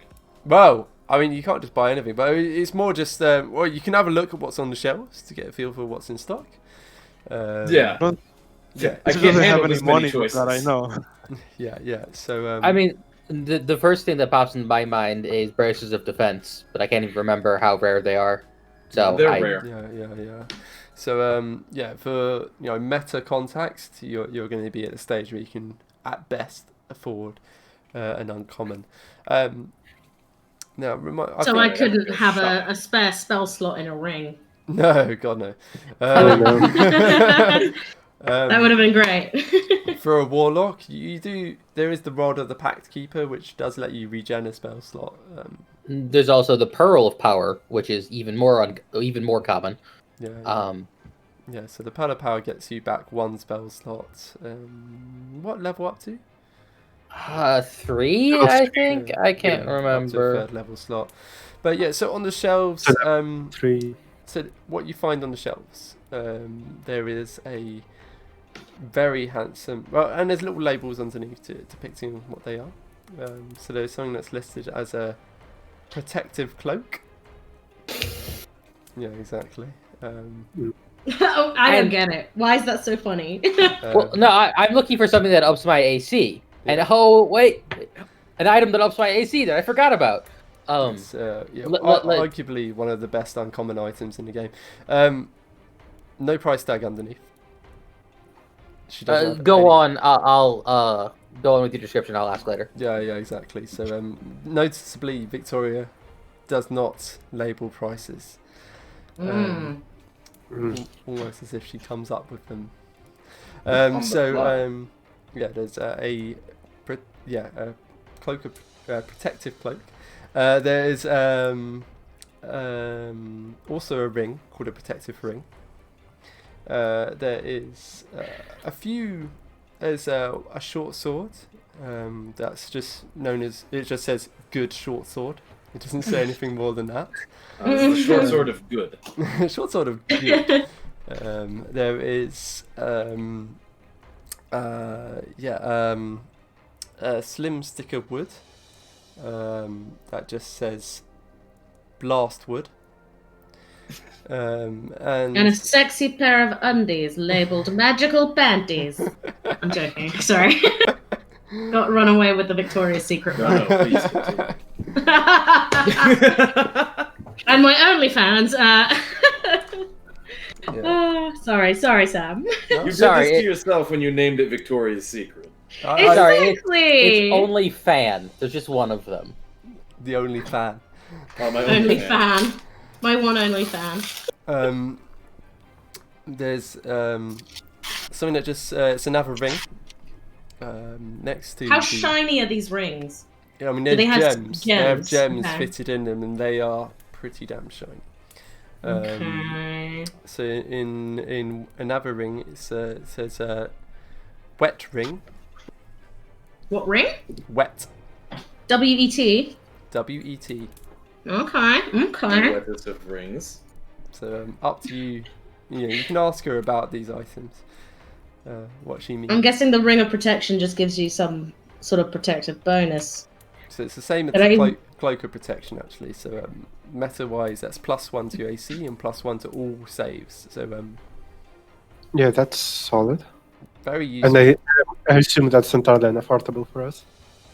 Well, they're uncommon item. Well, actually, no. The cloak is an uncommon.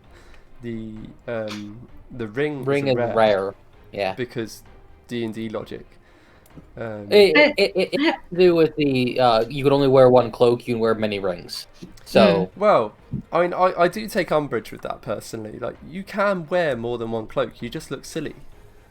And that is reason enough for me never to wear more than one cloak. And wearing more than one cloak makes you warm, and I hate being hot. Yeah, it is summer. It is summer.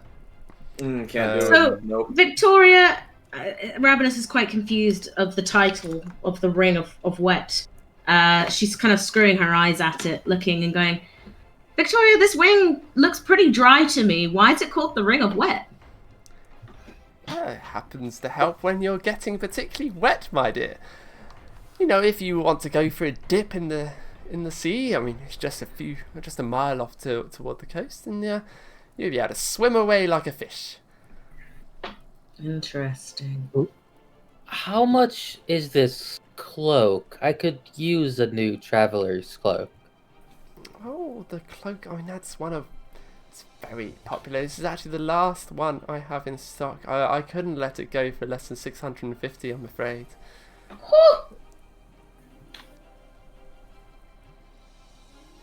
That reaction is like... But it's expensive. Yeah. On second thought, maybe not.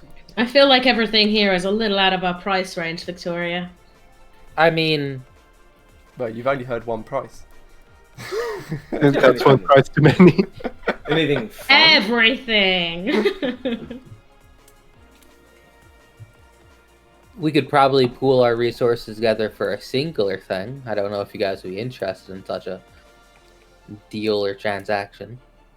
As long as I don't have to give up my shiny things, you can have my gold. I'm not fussed. Yeah, I think you've got 5 gold in total. No, plus the gold from the bet. We got 100 gold each for winning the bet. Because we haggled an extra. Not each. No. What? Ah. It's 100 gold total.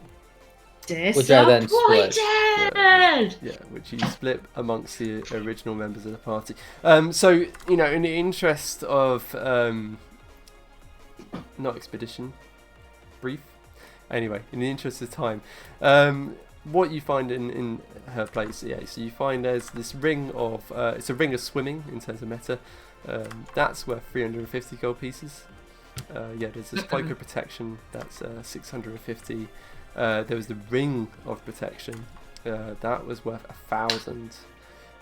So yeah, very expensive. Ravenous is going to be a very, very bad person and use thaumaturgy to create a distraction and attempt to steal the shiny ring of protection. Oh no. No. Oh no.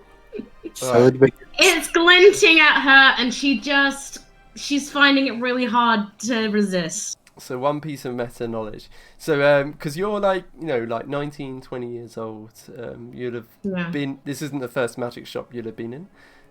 You would know that most magic shops have some kind of detection system worked out for such an eventuality. So you can certainly try, but I'll wait until we get the information from our orb and then I'll do it. You have to remember, just like a basic logical thing, anyone who has this much stuff worth so much probably has a way to protect it. Yeah. So expect You either have obvious guards, or the person itself is much more heavily armed than you'd think. exactly. I mean, the kind of There's only person- one old woman. We could totally take her, guys. Or she's really stupid. You can make that bet if you want. Yeah. Let me put it into context. There is an item called a wand of fireballs, which it's got the name on the tin, which lets you, if you do it, it's max charge, lets you basically just, I think it would incinerate all of you instantaneously. Yes, it would. That would be a lot Okay. of D6. For the sake of not ruining the game for everyone, Ravenous doesn't think that the rings are shiny enough for her time. I mean, it can still be a project of yours, perhaps not right in front of her. I'll wait till she goes back to do her little charmy thing. No, she's doing that in front of you on the counter. Oh, God damn She it. knows Okay, better fine. than that, Jesus. So to put in perspective, if this is the one magic shop of Daggerford, you would Okay, say right. he's not the first person to think of it. True. Okay. I'll for the sake of being a noob, I hope you'll allow me to take back my choice. Yeah, that's why I said it, because it's the kind of thing most people Yeah, you haven't come across until you try it, and then you discover why it's such a bad idea. Yeah. In pure meta terms, yeah, that Okay. it Well, would go. Ravenous is thinking about it, but knows a little bit Yeah. better. You can see the in temptation in in this your scenario. eyes. Yeah, exactly. But yeah, I'm gonna refill the drinks. Hold on. Thank you. No one wants to loan me 400 gold for cloak protection, right? No. I would love to. There is one problem in that. I don't Thank have you. that. On my seat. He did not want Very fair. So, yeah, in terms of money that you guys have on hand, you've had the, you got the payout from doing the forge. I think you received 10 platinum pieces each, and a ruby worth 25 gold pieces. And you did some swapping between you, because Ravenous just wanted rubies. But yeah, that's broadly what you have. So you have got some change on you. I had 205 gold until I spent 20 of it for 2 identification spells. Yeah, and I have 225, I think. Good knowledge. There you go. So I've got 70 on me. So I think between you probably could afford the cloak of protection. I don't think I have any gold. Maybe just my starting gold. With some mushrooms.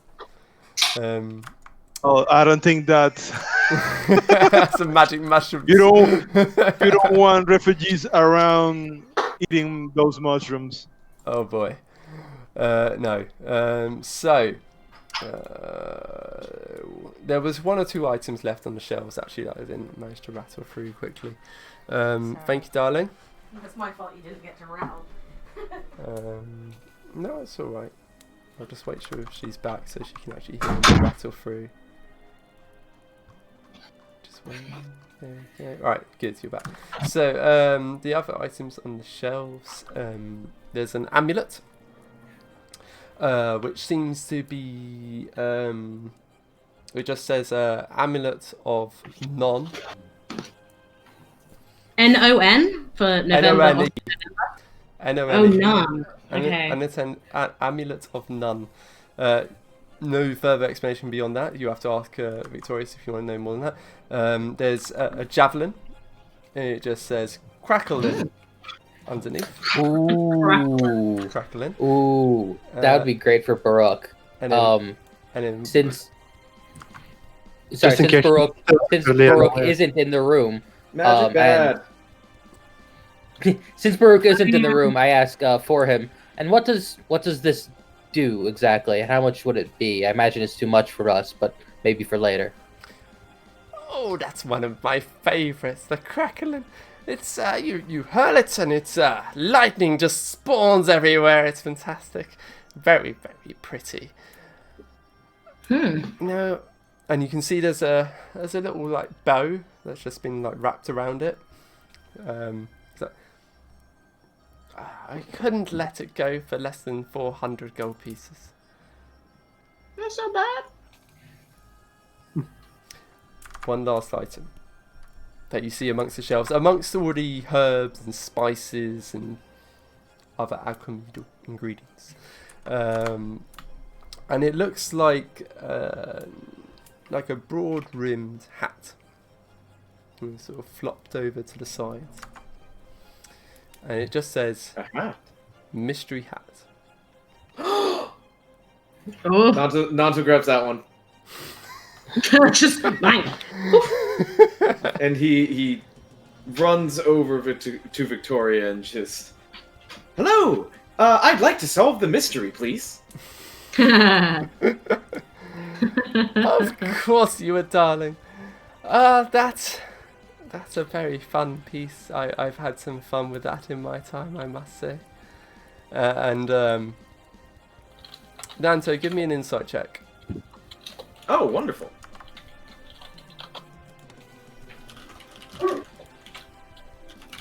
Whoa. 17. Good. You get the sense that fun refers to a rather saucy nature. That's what I was Oh. And yeah, that is a simple thought, and you can look like however you want to appear. Oh, girl. I see why you've been having fun. He takes the hat and just kind of looks at it and just, oh. Well, I like me the way I am. and he's going to put the hat back. It's good to have a good body image. Good for Nanto. Warforged just like alter their image anyway. He puts the hat back and gives it a good 2 pats as he lets it down. Kind of like a there. Victoria, do you by a chance sell other items of more mundane matter? Healing potions, or even better, a medicine kit? Oh, I have plenty of those, young man. Yes, of course. How many do you need? How much are either? I'm not sure. Good question. So yeah, 50 gold and 10 gold. Yeah, exactly. Yeah, so yeah, she pulls out a rack of like it's like 4 healing potions. It's these bottles, just normal bottles with a rounded bottom, and 4 of them in like a wooden sort of case onto the counter. But these are each 50 gold pieces for the medicine kits, though. And then she pulls out it's almost like a medieval times first aid box. It's just a little wooden box with a red painted cross on the top, and inside you can find bandages and what passes for antiseptic. These are only 10 gold pieces. I'll take one of each if you don't mind. Wow, I don't see how I would mind. You are giving me custom. Yes, very good. Yes, just give me a moment. I'll take your coin. I just need to finish. And she's still like doing this sort of ritual gesture over. She's finished with the first item, the half of the crystal orb that you've handed her, and she's moved on to the stone that was next to it, the pair of stones. She's just focusing on one for now, and it's the way she's sort of moving. She's got her hands held up in a sort of this gesture, so thumb pointed out, 2 forefingers, and she's just sort of going, vroom, vroom, vroom. And then she like slowly brings the fingers together until they like pass over each other, and she's like holding her eye up to it as they come closer together, and then she just moves her head away and then just repeats over and over. Anything else before she finishes with her rituals? Did we determine the amulet of none? I haven't asked about it yet. You can ask about it. Oh, one more! I found a shiny. That's yes. The amulet of none. That basically means anyone who's looking for you with arcane matters struggles to find you. That's a really cool item. How many little pieces do you want for it? So in true meta, it's amulet of non-detection, basically. Rather than an invisibility amulet or something. That's perfect. Yeah, those are legendary. Yeah. Yeah, right. It's not been terribly popular, I must say. I mean, as I say, Lord Flashheart really cleared me out, and he was mostly interested in what was useful for the arena, and this really wasn't, as it turns out. Apparently, no one's trying to sneakily find you in the arena. They're rather trying to stab you. So, a mere 300 gold pieces. Ooh! Oh darn! Kitty, meet Odin. I would love that. Odin is actually really good with cats. Oh. Kitty's not enjoying this right now. Oh Sorry. no! I only have 225. Oh. As I say, amongst the party, I think you have bits of gold amongst you. So Hazel... Might I solicit a loan from my dearest party? Yeah. So I gave 60 gold for the healing potion and the medicine kit. 20 gold for the identification spells. And how much other gold do you need for the? How much more gold do you need? I would need 75. Okay, I can do that. Yeah. I have 5. Total. So I think Nanto already has a ring of mind shielding. Is that right? I do. Yeah. So between the two, that means creatures cannot read your thoughts. And then with this item, if someone was to cast a sort of divination spell that lets them detect you from long range, work out where you are, even scrying stuff wouldn't really work on you. You are correct. Yeah, Excellent. That is exactly what I want for him. good. There you go. So That puts me Alright. down to 60 gold.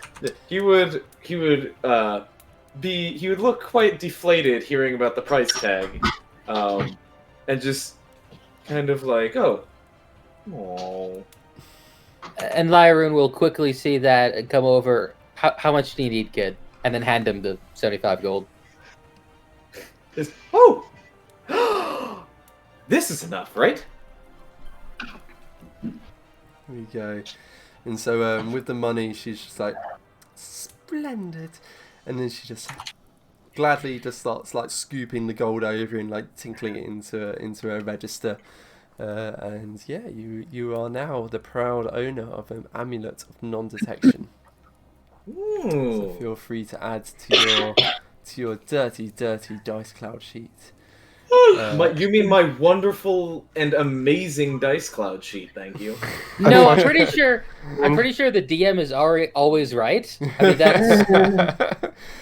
Speaking of which, I correct myself. A healer's kit is 5 gold. Oh yeah, we'll work it out after the fact. We don't need to worry too much about it I need live. to worry immediately. So yeah, you get your healer's kit and your potion, and she finishes her ritual cast of identification. She seems to be interested in holding back her spell slots. Interesting that. Yeah, she discovers the nature of your items. Yeah, this, and she points to the stones. These are a pair of sending stones, if I'm not mistaken. It's a jolly helpful item, I must say. They help you talk to one another. Whoever's holding one and the other can talk to each other over a great distance. I've often wished I had one so I could talk to my grandchildren. They never drop by. And so... No! I know the feeling. Wish I had some grandchildren myself. Maybe you would be willing to part with a ring of protection for maybe two of these stones. Well, are they yours to trade? Better. I mean, what's Lyron's is mine. No, Sending stones are stupidly useful. Yeah. Okay, well, we'll keep those. Yeah, I think especially when a party splits. Yeah. In fact, getting that information, Lyroon's gonna hand one of the sending stones to Nanto because he likes to talk. So He does like to talk. God. There you go. We're going to hear that too, even when he's not around. Perfect. Oh god. Only Next whoever's time- holding the stone, it's fine. And like as you make the offer, she's like, "No, I gave them a sending stone. They just didn't use it. Oh, that's so sad. Oh god, my feels. It's okay. I was busy in my youth too. Anyway, this Yeah, item- you were with that mystery hat, Victoria, and that wet ring. Sorry. Jeez, did not even think about that association. Anyway, yeah, and she and he goes, "This item, I don't know where you got this, but it is dark stuff. Now, the awakening, fair enough. That's jolly good fun. You know, I like an awakened strawberry as much as the next lady, but." Sorry, dirty again in my head. I don't even know how that was dirty, but sure. But the I mean, there's an insidious undertone to this. Anything it awakens is determined to feed some greater evil. What? Hold on. Is that I you, think- Sammy? No, that it's, was Mublex. Mublex. Oh, Mublex. He muted. Go on. Random pumping out noises. Anything that it awakens is just determined to feed. I can't quite tell what it is, but feed The source is... it's a devilishly tricky awakening spell. It's a bit beyond me, I must say, but... And you say you got this from an oversized pumpkin? Yes. Yeah, it was nascent at the moment. It seemed to not be quite ready to move on its own. The other smaller pumpkins were definitely filled with that urge to feed. Lyra like gestures to the scratch marks. They attacked us quite effectively. I'm not surprised. It's strong magic. They would have been compelled, in fact. Do you think the Duchess would like to see this? I'd be rather worried if she wasn't. At the very least, bring it to the gate, to the guards. They need to know about this. Is this just outside of town? Then Just a couple of miles. that would Just to the explain- west. I mean, if there's these laying outside just beyond the town, then that explains all the refugees flooding in. My gosh. Miss Victoria, we're adventurers that are rather new to town, and you've been here for quite some time. Would a letter of recommendation from you help to see higher ups to think of this as more important? Well, I don't like to toot my own horn, but Yes, you you do, can girl. sort of see this sort of wiggle of the shoulders. She clearly does. I have sold items to Duchess Morwen myself, as it happens. Yes, I think this is warranting her personal attention. Yes, I think I could. Give me a moment. And she Absolutely. draws out a quill. I can get out my quill. This is what her quill looks like. Lauren, you're so much more tactful than Ravenous. That's her point. There you go. She gets out a quill that looks like this. There's a blue azure, in fact, feather atop a golden plated metal quill. And she starts pulls out a piece of parchment and starts scribbling away across the parchment. And it's basically a message saying this to that effect, essentially, of the discussion you just had. And she just signs it off with her name, Victoria, yes! And yes, sort of loops around and just scratches off. And then just a little X on the end, like a kiss. And just hands it over. Mwah! Yes, bring that to the guards at the entrance to the ducal castle. They should let you pass if they know what's good for them. I appreciate it more than you know. Oh, You can see one Albrook passing by, checking on stuff. Still keeping the distance from it all, but you can hear a somewhat exasperated sigh from him.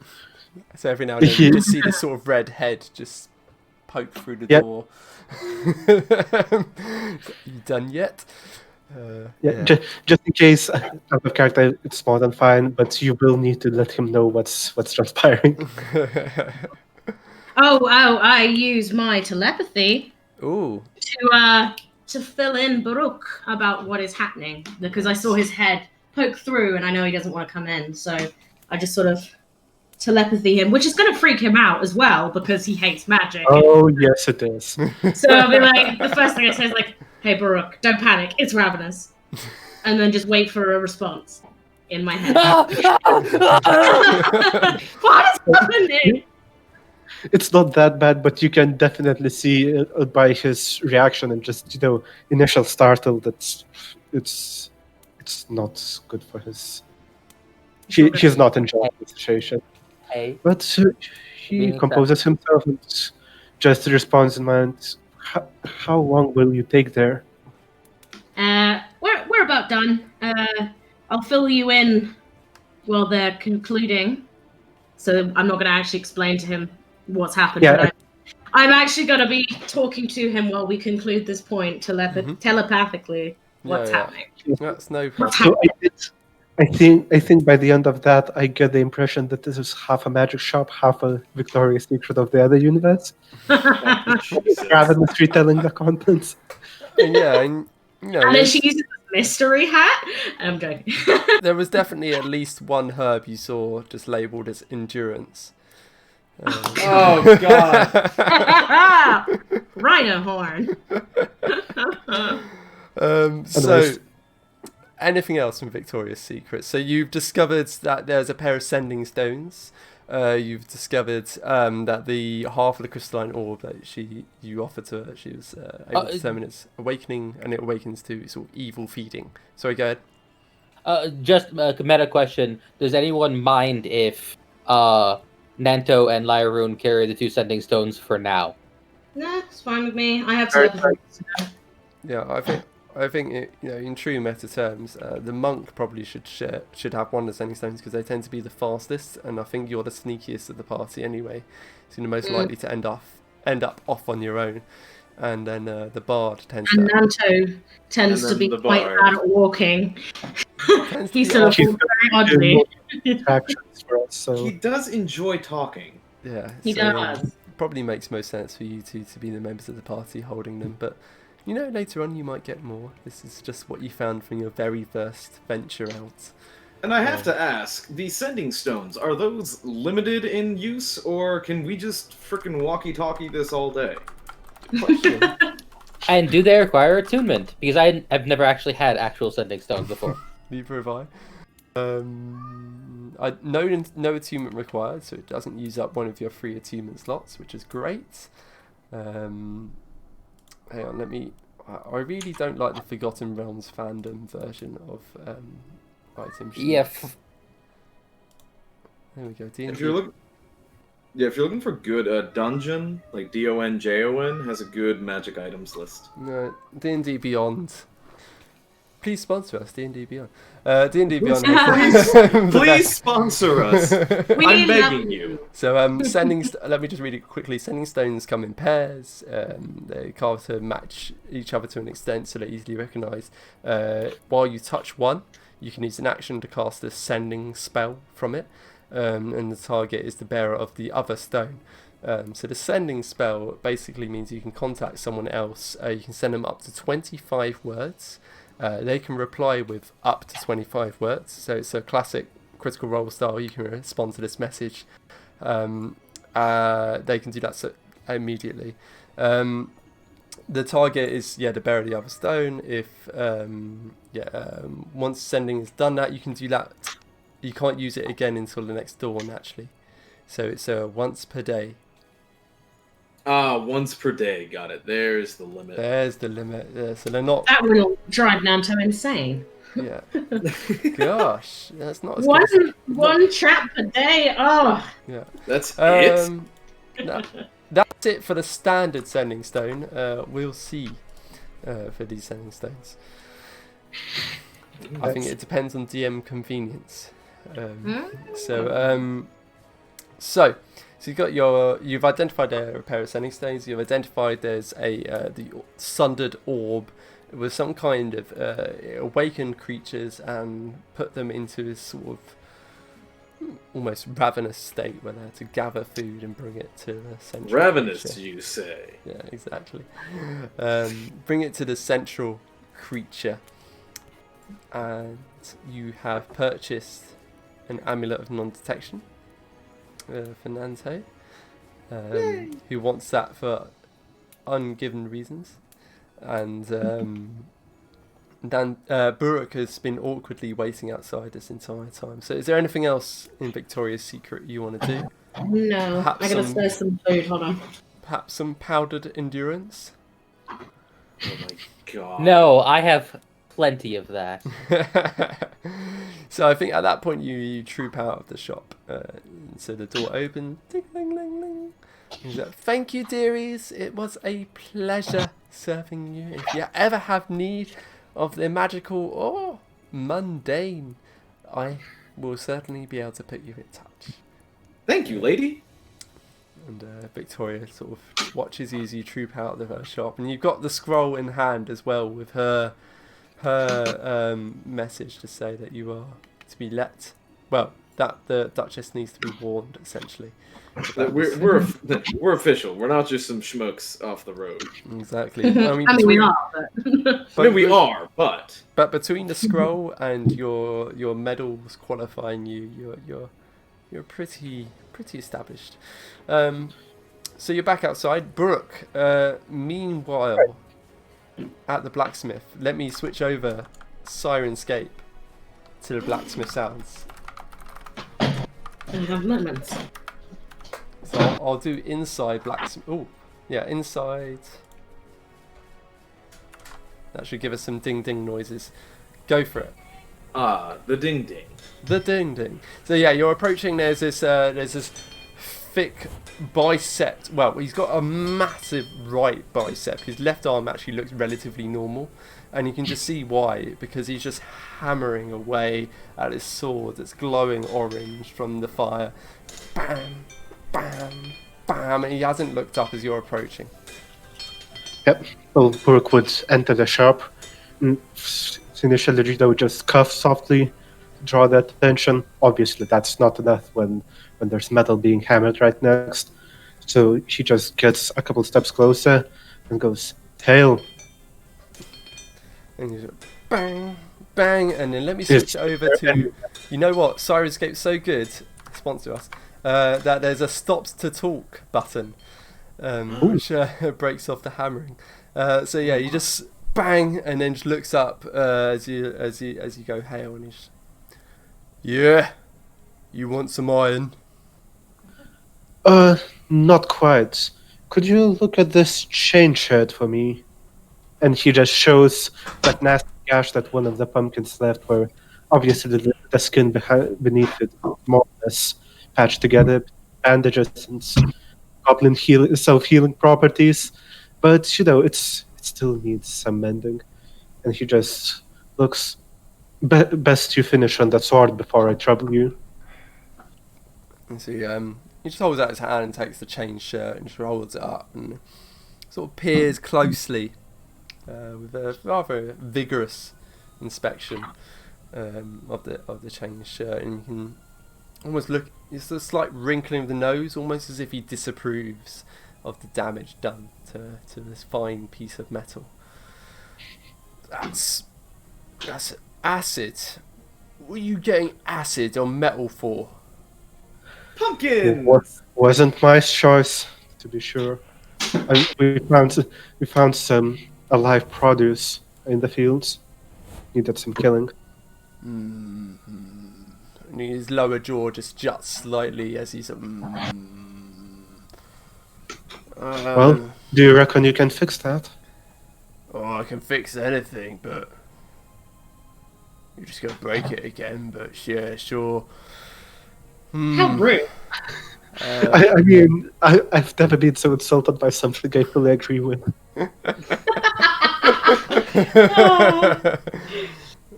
Run you a silver, but I could get that done in like, I don't know, 10 minutes. Which just so happens to be half the time that it takes for the ritual class. Yep, that works wonderfully. Well, in that case, Burke just takes off the chain shirt, revealing fairly unkempt clothing underneath. It's most likely hasn't seen a proper wash in a while, to be honest. Doesn't help that there have been more than a couple of fights since then. But yeah, he's just standing back in the corner, hands over the chain shirt, and starts slowly browsing the wares on the sides of the smithy.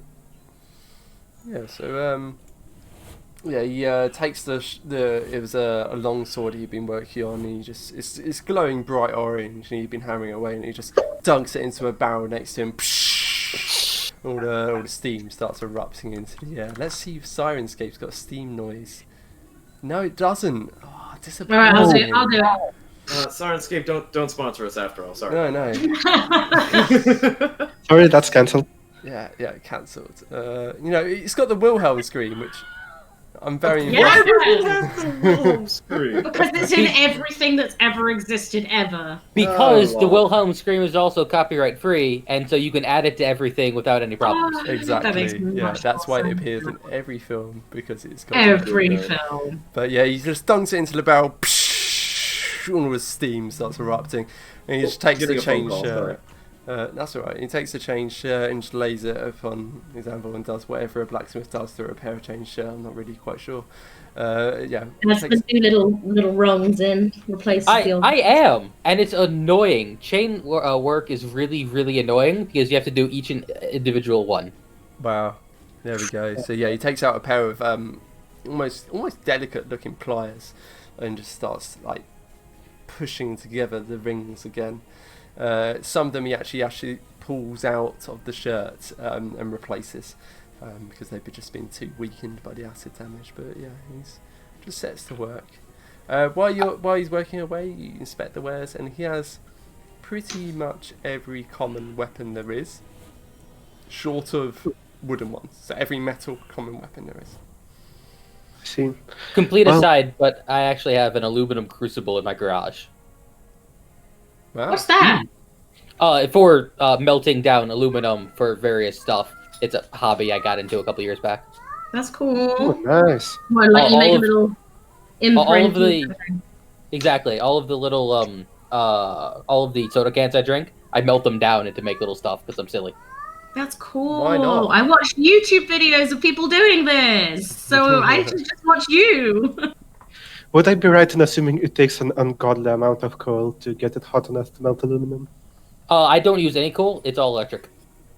Ah, all right. That works. Modern technology. So along his walls, yeah, it's Need just to see every. photos of that. What? Need to see pictures of that blood. Yeah, it's pretty cool.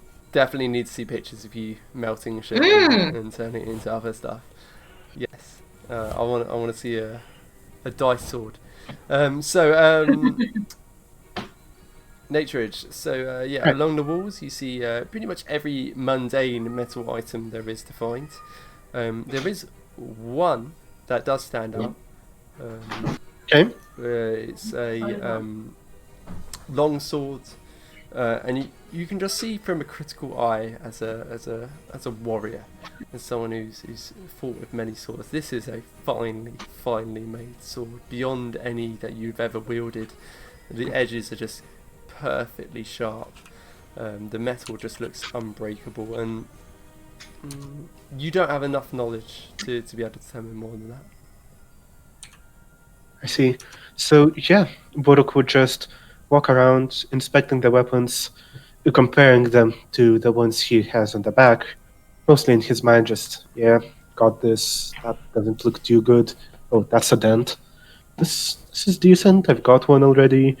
And then he's stopped by the sword, and he just looks, stares at it, stops, has a quick glance at the smith working on the rings, and just carefully tries to take it off the stand, just to feel the weight in his arms.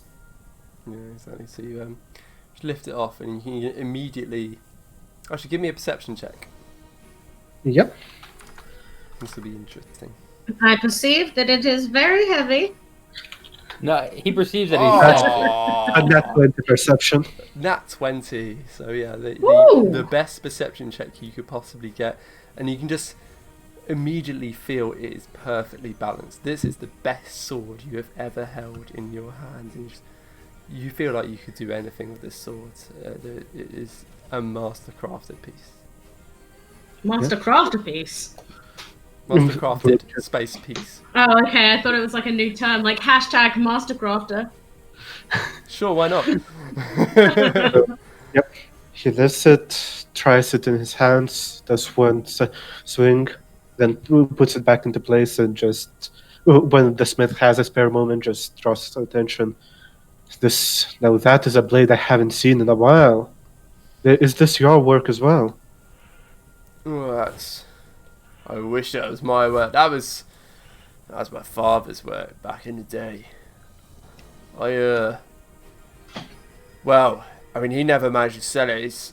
I always said he listed it too expensive. He had it at 600 gold pieces, and that was just foolish, if you ask me. 600. You could live the rest of your life with that. Right? I said it for 405. He looks at the sword, into his pouch, back at the sword.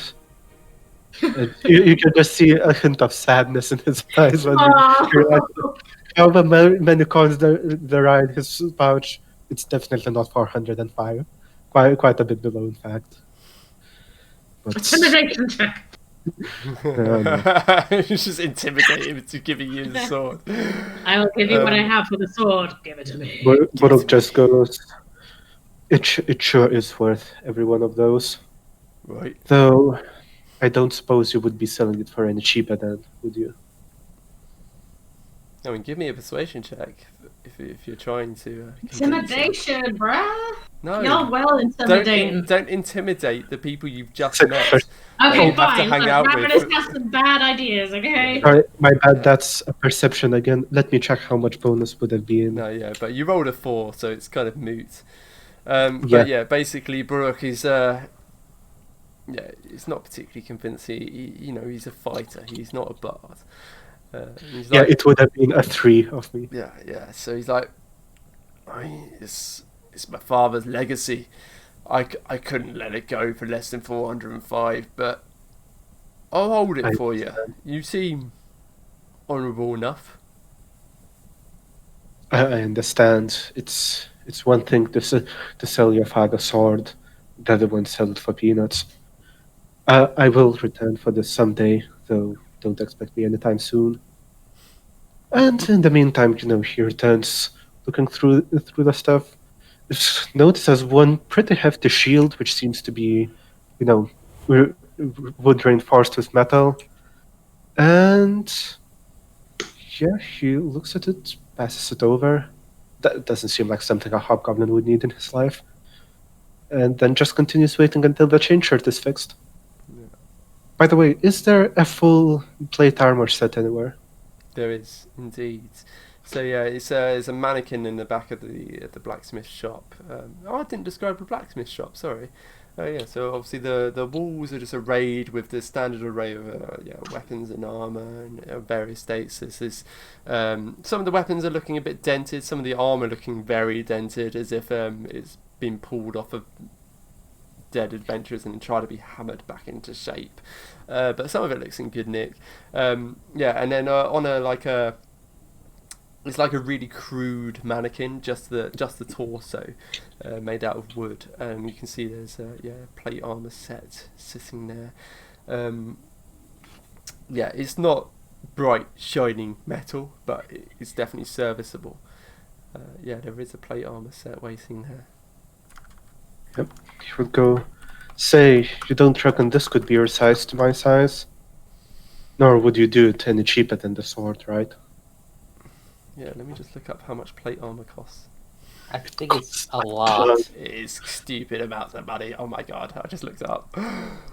Yeah, so just for reference, in Middle Ages, when, they say the first son inherits the land, the second son inherits the businesses, whatever the father had, third and onwards go either into monastery to become learned or knights.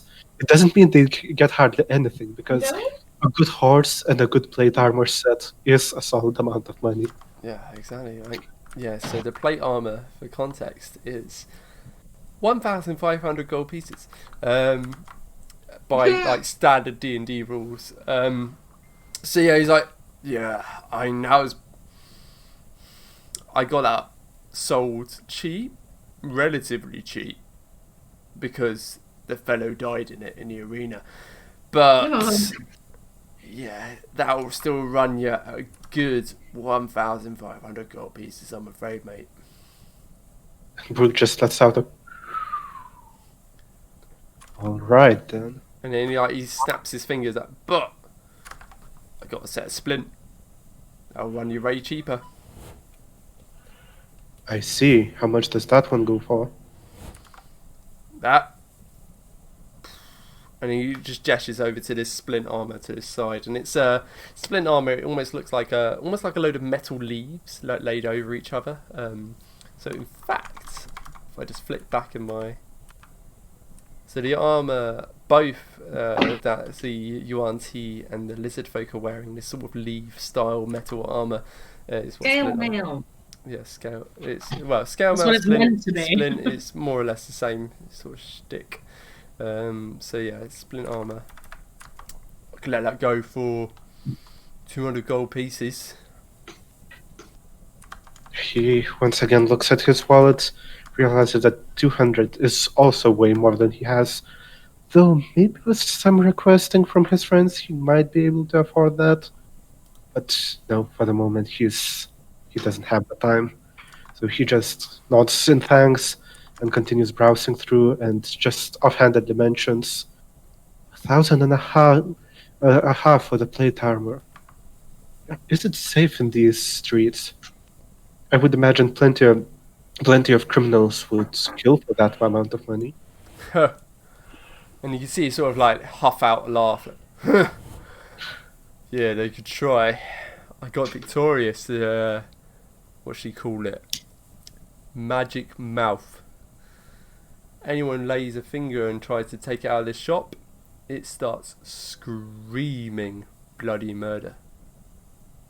A magic mouth? What's that? So now we have a conversation between two people who don't understand magic about magic. Quite. It's sort of like, it just sort of starts shouting. As soon as they take it outside my shop, it just starts shouting really, really loud. She showed me it one night. We won't go into those details, but Was she wearing a mystery hat? Well, he doesn't know about the mystery hat. I was joking. By the way, I've sent you like 10,000 messages. Rhythm cut out a while back. Yeah, no, that's fine. Okay. It's more that I don't have the patience to queue up another copyright-free generic hanging around town music. Yeah, he just starts shouting really, really loud. Basically, there's a load of sound. I'd come running with my swords. The guard would come running. No one's gonna mess with that. Well, if the guards are on it, then surely it's safe. And you can hear just slight sarcasm dripping from the phrase, as given what he's seen of the guards, they don't seem to be getting the most dangerous jobs in Daggerford. But that said, Rook just thinks about it for a moment, nods at the smith. If that gives him peace of mind, so be it. And just continues the conversation, just casually asking about one weapon, the other. Well, the chainmail is getting fixed. Yeah, it's alright. They'll do their job when the time comes. I know they don't do much beyond the walls. They're overwhelmed these days, really. Boom, boom. And he's just hammering away at putting the rings back into place. So he sort of gets the pliers to get them almost back in place, and then just hammers back to get the rings fully in place. Boom. Yeah. So he works away. He's basically, his opinion of the guards is they're doing the best, but there's just so much to do. Yeah, that's fair. Buruk would just, calmly continue the conversation. Asking about one weapon, the other. Actually, he would offer to bring some coal if he needs from the back room. You don't always have the time to set everything up without an apprentice. Yeah, exactly. Yeah, would he take that? Give me a persuasion check. Yep. Persuading for free labor? Jeez. Well, yeah. Does he trust him in the back room on his own? I see. Okay, alright. Particularly as a hobgoblin. Yeah, that's good enough. So yeah, he's like, yeah, go on then. Get me a bag of coal, if you will.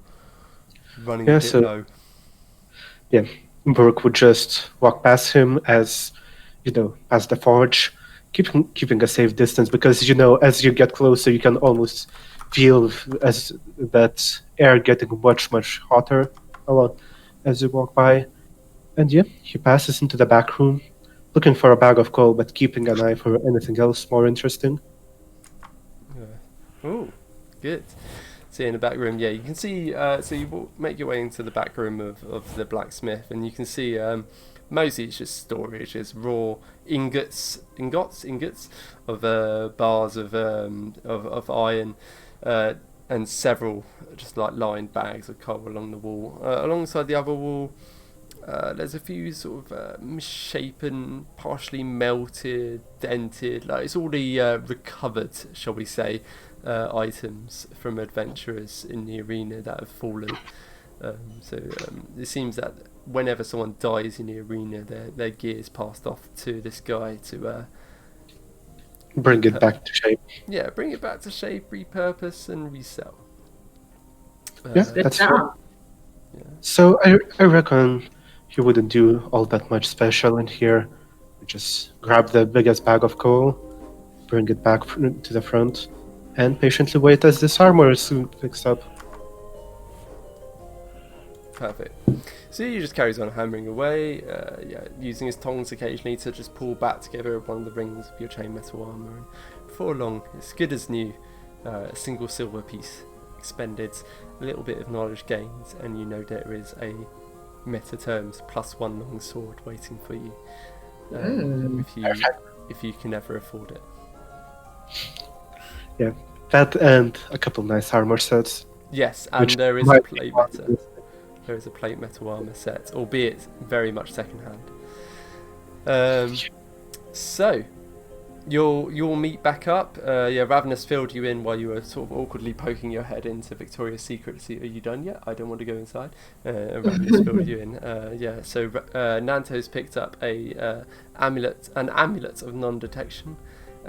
You now know that you have a pair of sending stones, which I believe Lyroon and Nanto are split amongst themselves, ready to commune within the party. You know that the crystalline orb that you picked up was some kind of awakening orb, but with a dark tone to it. There was a sort of secondary undercurrent instruction that anything it awakened had to feed the source. In fact, you got a written note from Victoria, addressed to the Duchess of Daggerford, Duchess Morwen, saying to pay heed to your warning and that there is trouble afoot. And you are aware that there are these Crimson Cleavers, you've heard them called, this gang operating. They seem to be offering recompense for children sold to them, and they seem to be operating at night. It's about 5 p.m. in the afternoon at this point, getting on towards evening. So the sun just starting to get towards the horizon. It's not quite dark yet, but the clouds are being tinted pink. The day started with only a couple of clouds, but they gradually moved in during the day, and you can see this this pink horizon just washing across, and the shadows are lengthening. Anything else? So the other things you had in mind, there was potentially passing by the guardhouse to mention the dead adventurer squad. Oh yeah. There was. Do we have time to go to the guardhouse and back to the alley? Time before what? We would have no idea of that. Well, they operate at night. Mm-hmm. So I'm waiting for night time. Yeah. Well, I'll tell you what, talk amongst yourselves for a second. I'll go to Lou while you debate what you're going to do next. Is the cat trying to get into the kitchen, by the way? Oh, he's gone. Yeah, we probably have enough time to quickly go to the guard place, and then go to the alley. Isn't 5 miles. It's 10 minutes walk to the guard. Right. We should be back there and back in less than an hour. Or of course, one of us goes. We split the party. One of us heads to the. Several of us head to the alley, while the others, just to make sure. Probably one of us with a sending stone. Yeah. Okay, so Are you gonna go over there, Nanto? Hey, Irun? I could go with you. I'm definitely gonna go to the alley. I will go with you to the alley because I think we are the most sneaky ones on this case. Who sneaks to sneak past someone? But yeah, we'll go with you. I'm hoping that I'll be there in time to go and cast darkness on myself and hide in a little corner, so when they turn up, they won't know I'm there. Can also summon 2 more creatures just in case. Can also summon two more creatures just in case. Okay, yeah. We'll have to wait for Sam to get back for that, I think.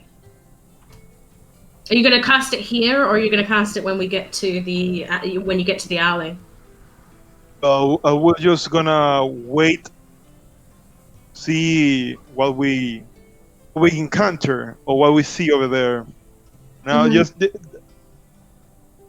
I will save one just in case. Okay. Because he die when they are killed. So. Oh, true. Yeah. Alrighty.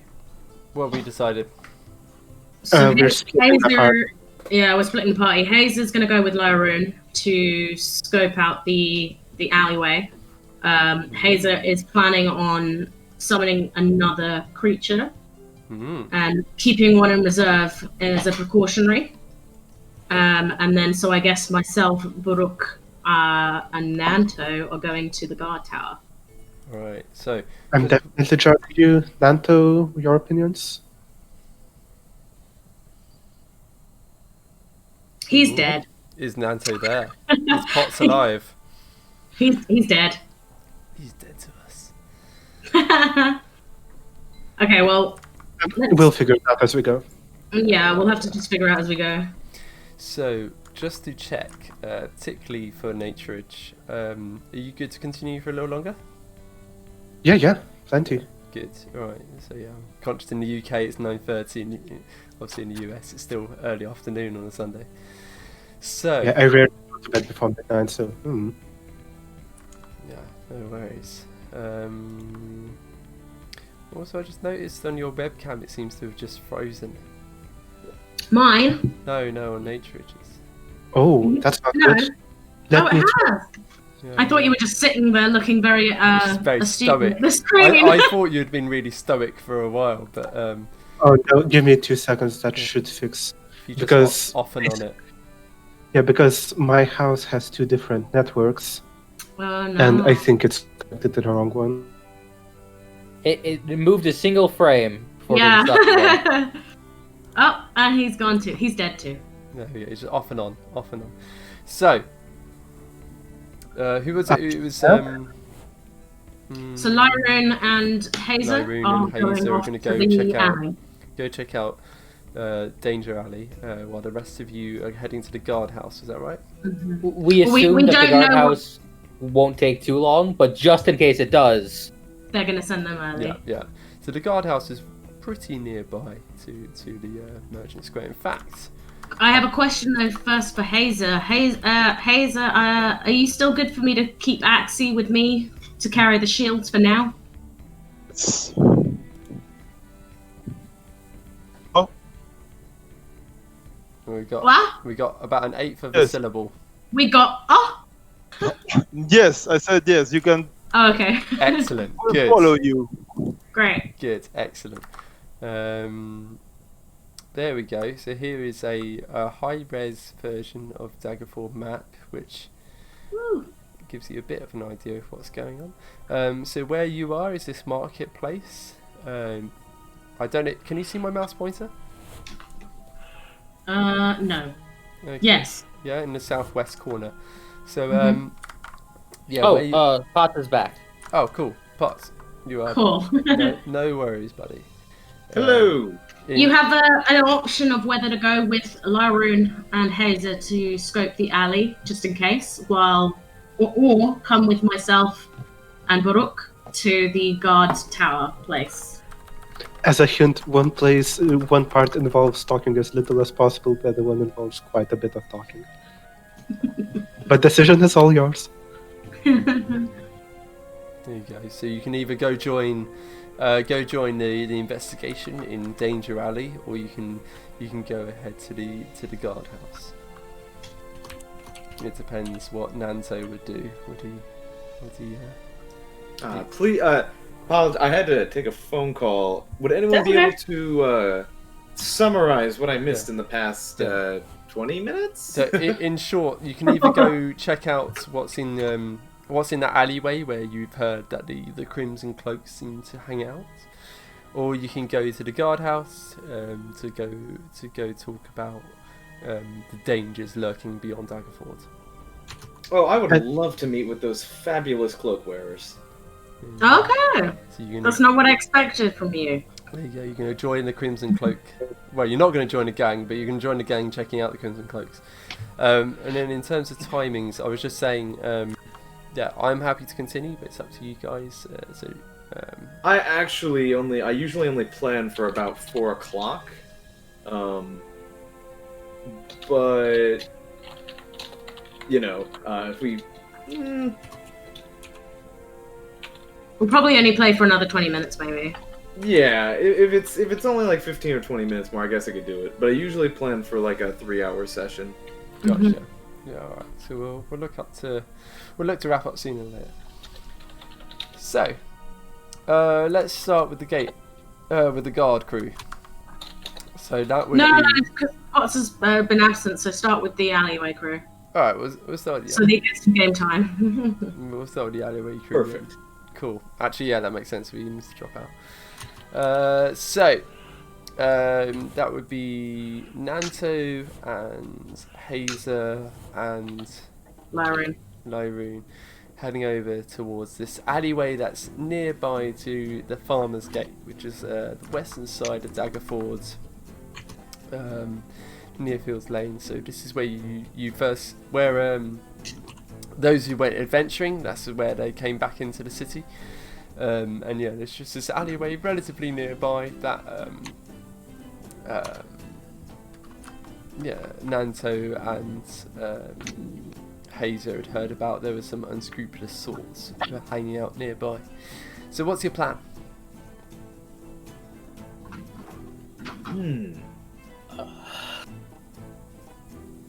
So, the unscrupulous sorts, huh?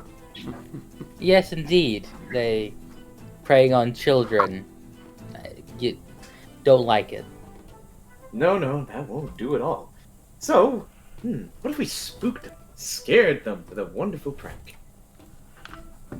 Well, we first need to find them. What if we Oh, that's found... easy. We can just scream loudly. What if we found them sneakily, and then followed them back to their hideout, and spooked all of them? Well, I have a brilliant idea. We He kinda poison looks them? around. He looks around that was a great suggestion, because would I be able to find any tiny animals in the nearby vicinity?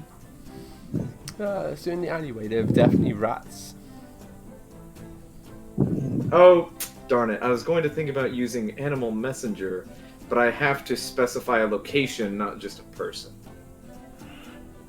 I was thinking of using an Animal Messenger to, if I could see them once, I would send a little animal to chase after them, and then we could chase the animal. But unfortunately, I do need to specify a location, it says. Yeah, so I think you'd have to. Well, you'd need to know where to send them, which then undermines the point. Yeah, so, Yeah. But you can certainly approach the alleyway. You can have a look to see what's going on. Don't worry, I can be very quiet. Likely, as he says that, there's some creaking, and he believes he's quiet. Nanto believes a lot of things, alright? He does. Don't dull his sparkle. So it's yeah, at this point it's around like 5:36. Like the sun's just starting to dip towards. Yeah, as I said earlier, it's dipping towards the horizon, starting to take ping. It's getting towards sunset. would there be any nearby buildings that look like they could easily support the weight of a lithe wood elf?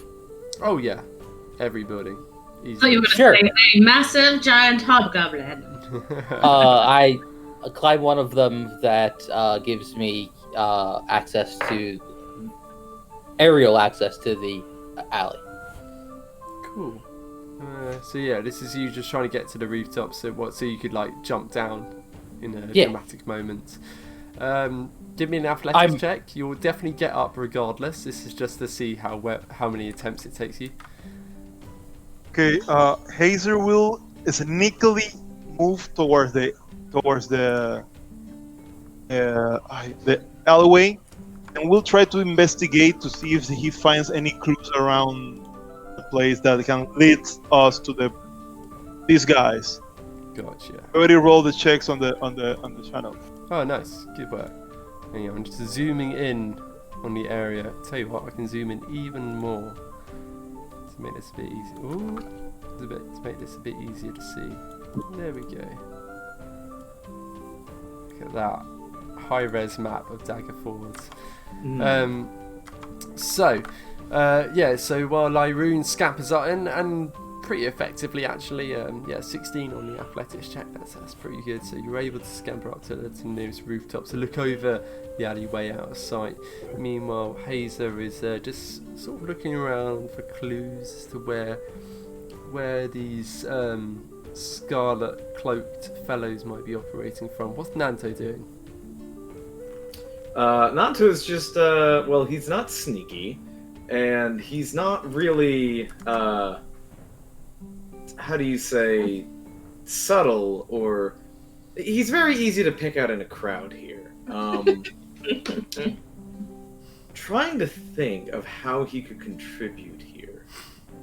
Ooh, yeah, does he have disguise self? No, he doesn't. Oh, shame. But I will ask again, because I just realized I have this other spell. Would there be any squirrels or tiny animals nearby? Definitely rats. Oh, I will talk to, I will cast Speak with Animals. Excellent. Good. Very good. So, I'll give a quick snap of my fingers and twirl it around, and a little, looks like just like a little, wolf's paw just flashes in front of him and then dissipates away. And he turns to the nearest rat that he can see and just says, "Hi, my name's Nanto. How are you doing?" Brilliant. That is absolutely perfect. So Lyroon, the elf starts scrabbling up the side of a wall to get to the rooftop. The Hazer, the human rogue druid, takes off this sort of bone skull mask and starts just sort of eyeing around, looking for any signs of clues. And meanwhile, Nanto just turns to the nearest creature and just goes, "Hi, how are you doing?" Meanwhile, none of the three of you can see any sign of the crimson caped fellows. You don't see any sign of this gang operating in the alleyway. In terms of where it is on the map that I'm showing at the minute, it's between numbers 33 and number 36, so it's this alleyway running between those buildings. There is no 33 or 36 on that map. Yeah, no, they're right there. Where my mouse pointer is Sorry, aggressively. I got confused because everything else around it is 14, 10. Yeah. These and then it's stand two out. randomly big numbers. Okay. The 33 and 36 are both residential buildings. They're homes, which is why there's quite a different number to everything else around them. But yeah, this is alleyway. In the top left corner of this map, number 11. That's the Farmer's Gate. That's the western entrance into Daggerford as a town. That's the place you came back in after your adventure. So 33, this alleyway is where you've heard, where Nanto and Hazer both heard rumours that this is where the crimson cloaked fellows are hanging out and doing their nefarious activities.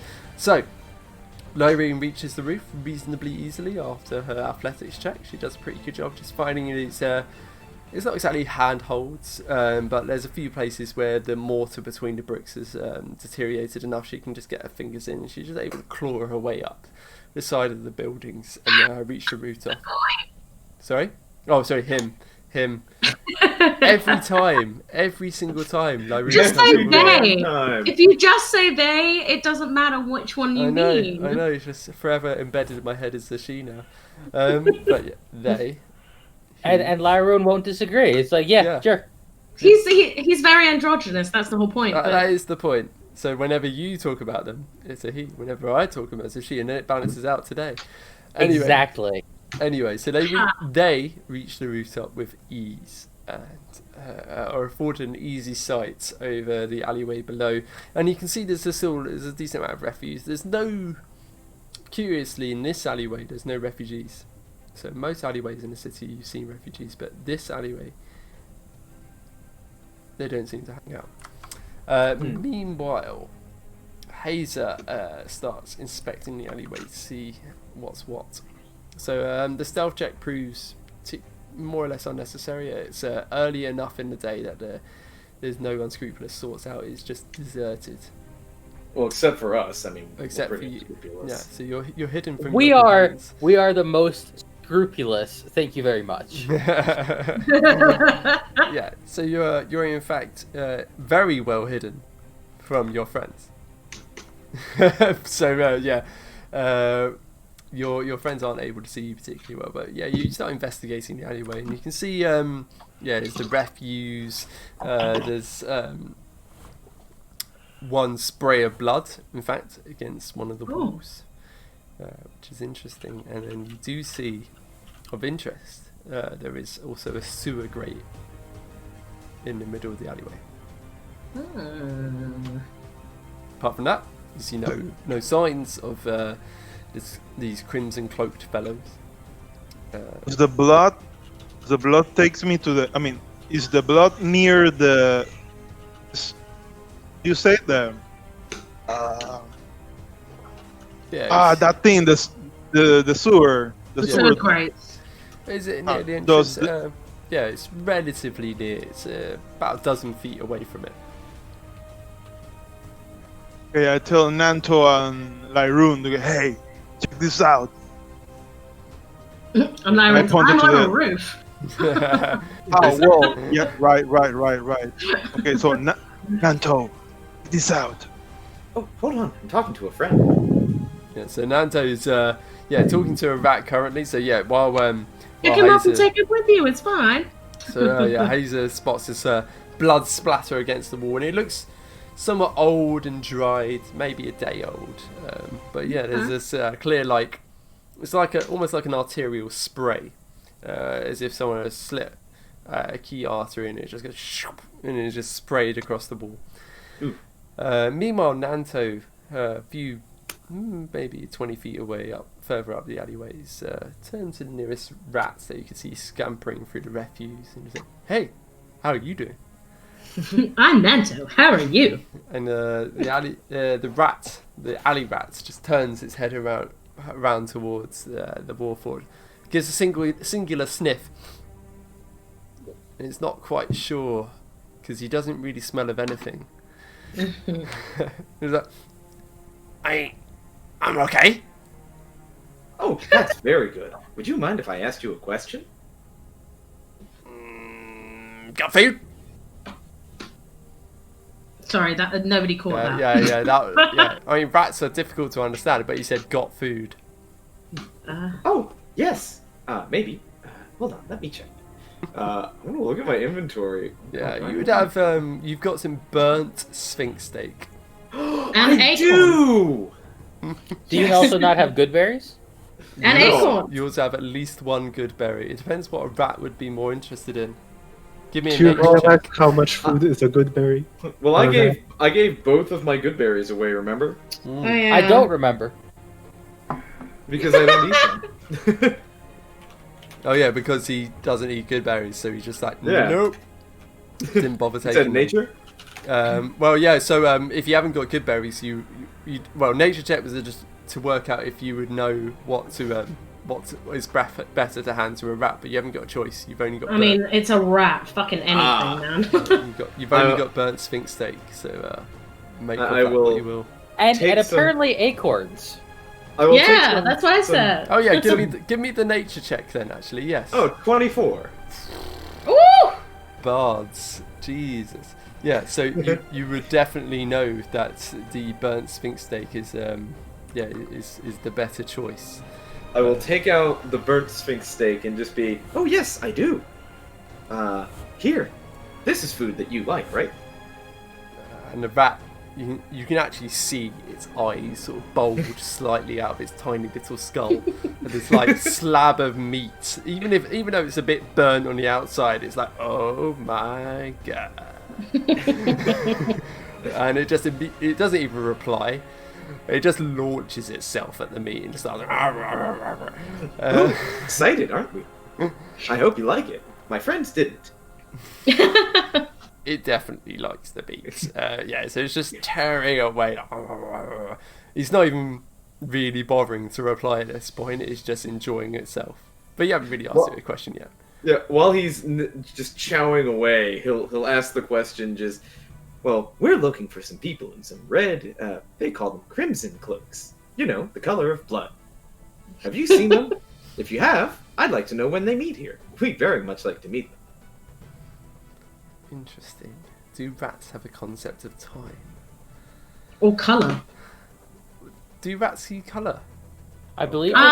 Don't drag me into this hole. Oh god. No, don't. I mean, I'm going to do my research now just because I'm interested. But carry on. He's like, and just tears off a scrap of meat. And like through a full mouthful, it starts replying. Humies come out late time, night, through stinky hole. Stinky hole? Ooh, you'll have to show me where the stinky hole is. And you just see it sort of reach out a paw, like it doesn't even pause, and it's like attempted devouring of the meat steak. It's like so far it's consumed about 20th of it because of the relative scale. But yeah, it just reaches out a paw towards the sewer grate relatively nearby. It seems to be gesturing towards. Sorry, just a little bit of real life info. Rats are red-green colorblind. Excellent. Ah, of course. How could I have not guessed that? So they can't quite make out blood versus grey, but they probably. It looks more like blue to them. Yeah, I think they would know well enough. Sir, we'll start checking on the trapdoor. Yeah, exactly. Sewer. Meanwhile, Hater has been. Yeah, so you're having this conversation with the rats. It's been gesturing towards the sewer grate, saying that that's where they come from. Meanwhile, Hazer has been inspecting this to see what's what. Oh, sorry, yeah, there we go. So new Lexes are actually shared. Yeah, red being colourblind. Colour saturation may be quite faint. So, meanwhile, Hazel's been inspecting the sewer grate. So you can see from these scratches along the cobblestones around the sewer grate that this is clearly one that's been moved quite a lot. You don't see those scratches anywhere else. And that's the sewer grate that's getting lifted and scratched along the surface without much in the way of care, relatively often. This is clearly a place that people are travelling through reasonably often.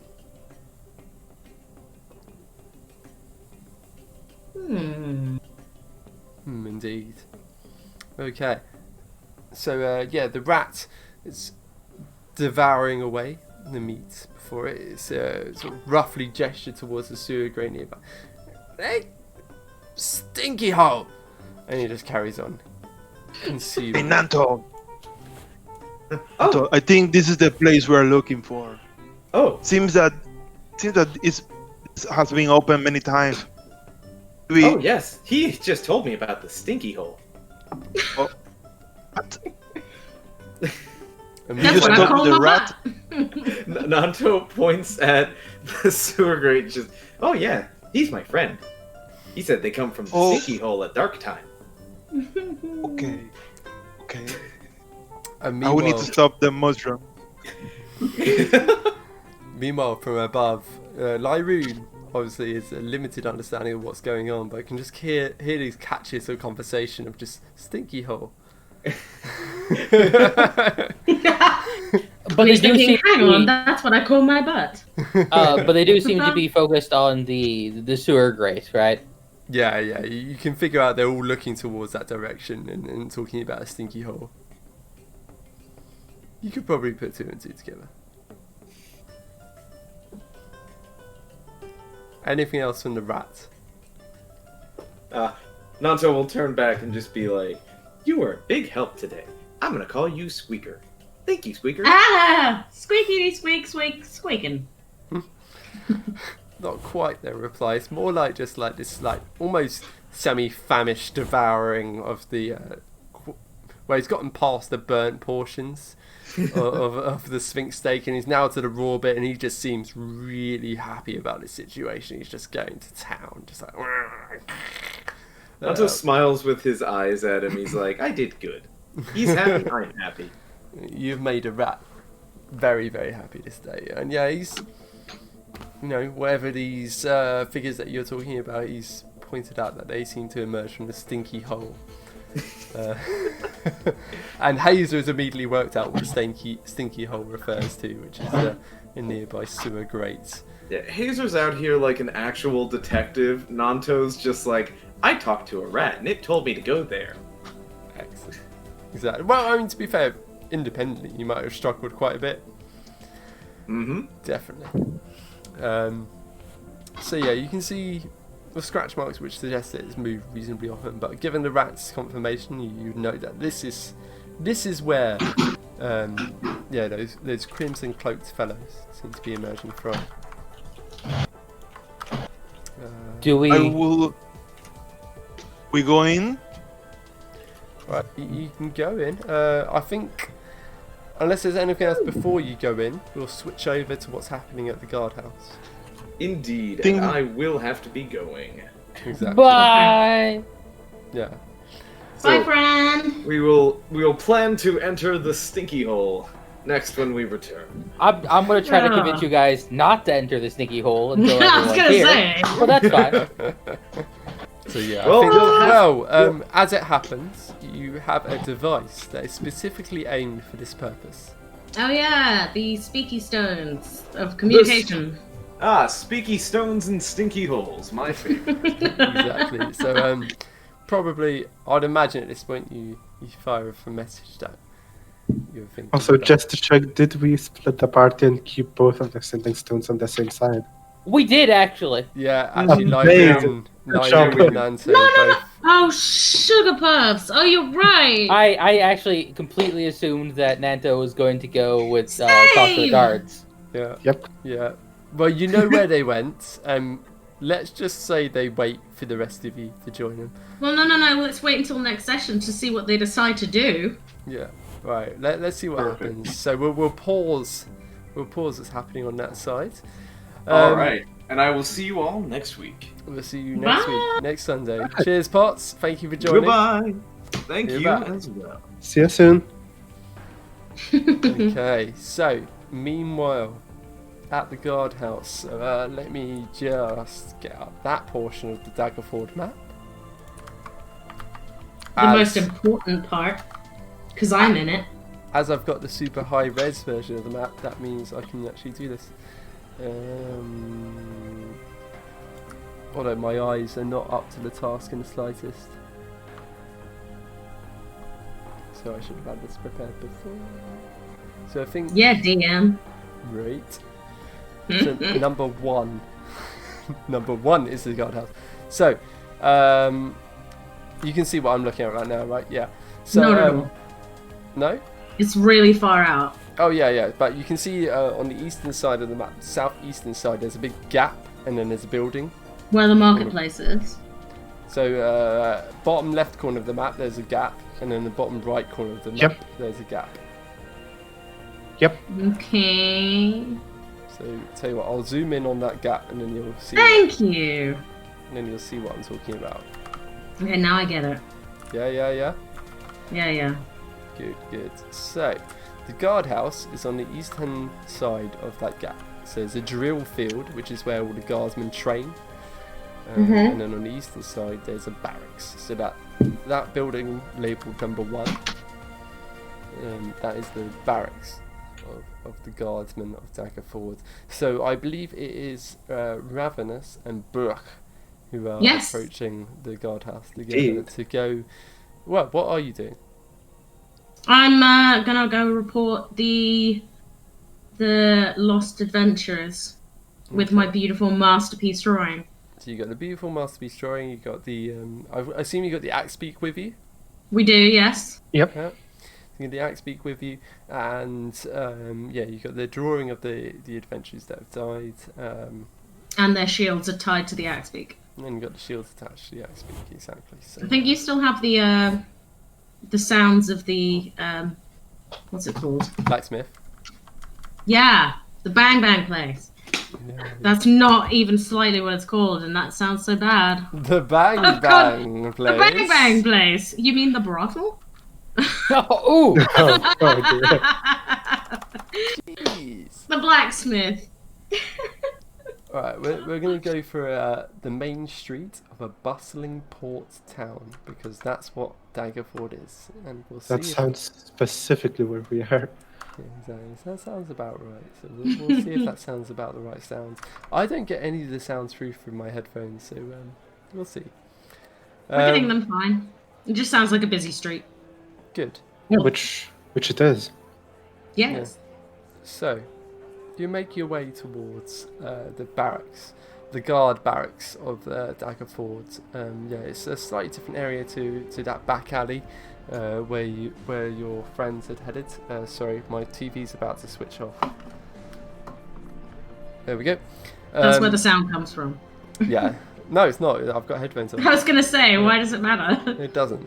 You make your way over towards the guardhouse of Daggerford. So there's barracks. Moving across the drill field, you can see there's about a dozen guardsmen. They're moving through fairly generic looking manoeuvres. They've got about half of them got spears in hand, and they're all half a dozen of them, so 6 of them move in unison, just sort of stab forward as the drill sergeant watches on. Next, and then they go, and then they move into a more defensive gesture. Meanwhile, the other half dozen are just standing around, really just watching, paying attention, and sort of resting after their manoeuvres. And you're moving towards the guardhouse. A quick question. Does this part of town seem a bit more refined, a bit even less refined? So how's the amount of refugees, amount of shady looking people? We've sent the two most, the people who receive the most hatred. We've sent a fucking hobgoblin and a tiefling together to the better part of town. Are you kidding? Well, No, first things first, is it the better part of town? exactly. We don't know. Okay. The northern end of town is the better end of town. The southern end, where you're headed, is not. Okay, but it still, is where the guardsman is. we are a very controversial pair. Yeah, so there are a few looks thrown your way. It's this hobgoblin and tiefling, not least of which because you're a pretty unlikely pairing. This is red, bulky, muscular hobgoblin walking up, clunk, clunk, clunk, and then there's this blue-skinned tiefling who moves on a relatively light feet. Doesn't look like they'll be able to hold their own in any of muscular combat. And they're walking along side by side towards the barracks with no real concern. This end of town, you don't see any refugees by the drill field or by the barracks. None whatsoever, which does stand out apart from the rest of the town. But it doesn't look especially high-end or noble. I see. Okay. Right, so I think without too much time spent in the drill field, I think Buruk would cast a quick glance just to see what they're up to, but definitely not spend too much time as we go straight into the barracks to see if someone. Well, the drill sergeant seems to be busy, best not to bother him, but someone inside should have the time to help us. I agree. Yeah, so you just march your way across the drill field. You can see they're relatively busy and you make your way inside this building. Yeah, the building is brick with a tile roof, relatively well built, clearly not like a noble's home or anything, but it's built to stand the test of time. Making your way inside, it's a similar fare. It's like fairly rustic looking furniture. It's not like it's been nicked and damaged by like weapons or anything, but it's certainly not particularly well cared for. And you can see there's a few guardsmen just sort of sitting around, like a few playing dice over in the corner, almost like a staff room. But you can see over in one corner there's like a desk where there's someone who looks a bit more official, slightly cleaner armour, and looks up at you as you walk in. Burke would just give a quick salute to him. It's definitely not the Daggerford's way of saluting, but whatever he can come up with, and just marches towards him. And Ravenous sees the salute and goes, maybe I should, okay. Yeah, so both of you give me performance checks.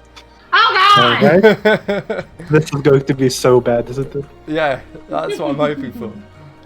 No! That's what happens when you leave the bard behind. Oh, look at 15.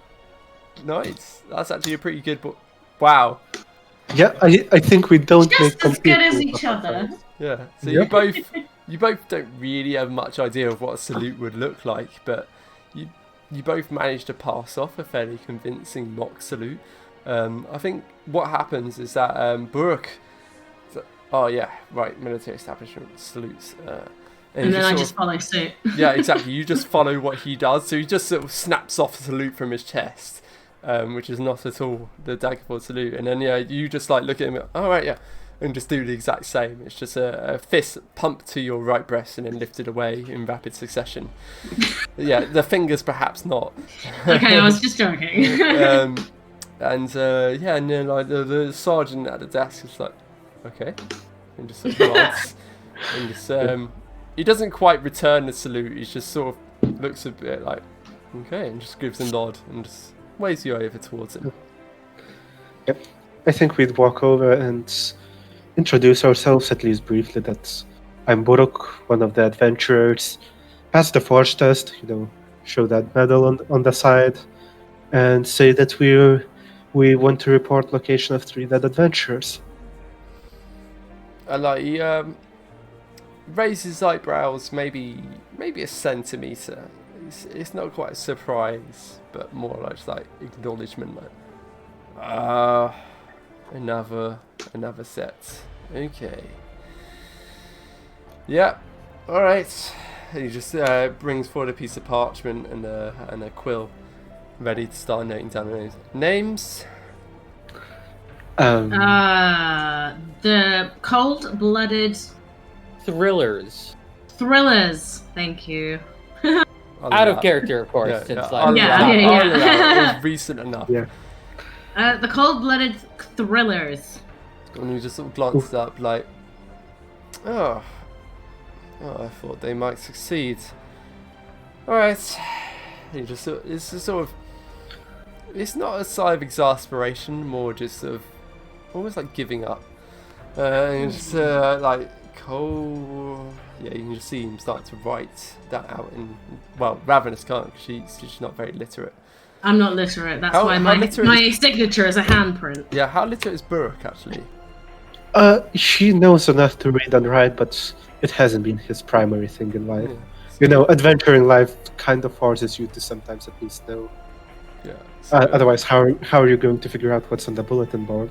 Exactly. So True. Burke would see that he's writing in like a pretty wide, loose script. He's not like an amazingly calligrapher, but do a good enough job. He's right. Cold-blooded thrillers. Yeah, he's just writing out the name and then writing a big X next to the name. Ravenous asks, I took their shields to return to their friends or family. Do you have any information about where they may be? Ooh. Wow. Let me take a look. Sorry. There was a lot of sort of cut out there. What happened? Oh, sorry. He's just saying, let me take a look.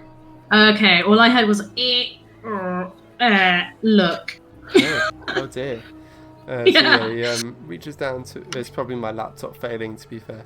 Okay. Reaches No, down to- I misheard it as well. Yeah. Mm. All right, fair. Yeah, so he It reaches must be down, the internet. reaches down to a drawer in the desk and sort of brings out and starts rifling through papers, and he draws one out and he's like, "Ah, yes." And he looks at it and he's like, "Yes, yes. Looks like one of these had family nearby. Which shields do you have?" All three of them. Yeah, we have all three. I gestured to the axe beaked. Wait, did you creature? bring him indoors? Yes, I Ravenous? did. Ravenous doesn't Ravenous. know. Ravenous doesn't understand that that's not acceptable. Does it fit Ravenous. doors? Huh? So I don't think the axe beak would actually fit through the door, unfortunately. So I think he's just sort of stood at the door with his head poking through, like. Okay, so I point over to him and go, "Well, if you follow me to my little feathery friend over here, I can show you the shields that we have." And he just gestures to a nearby, go, "Boris!" And yeah, one of the other guards just runs forward and just starts collecting shields off his sides, brings them forward. Which of these? Do you know which of them belong to whom? The big wooden shield with the engraving of a willow belonged to the big turtle, who was a paladin.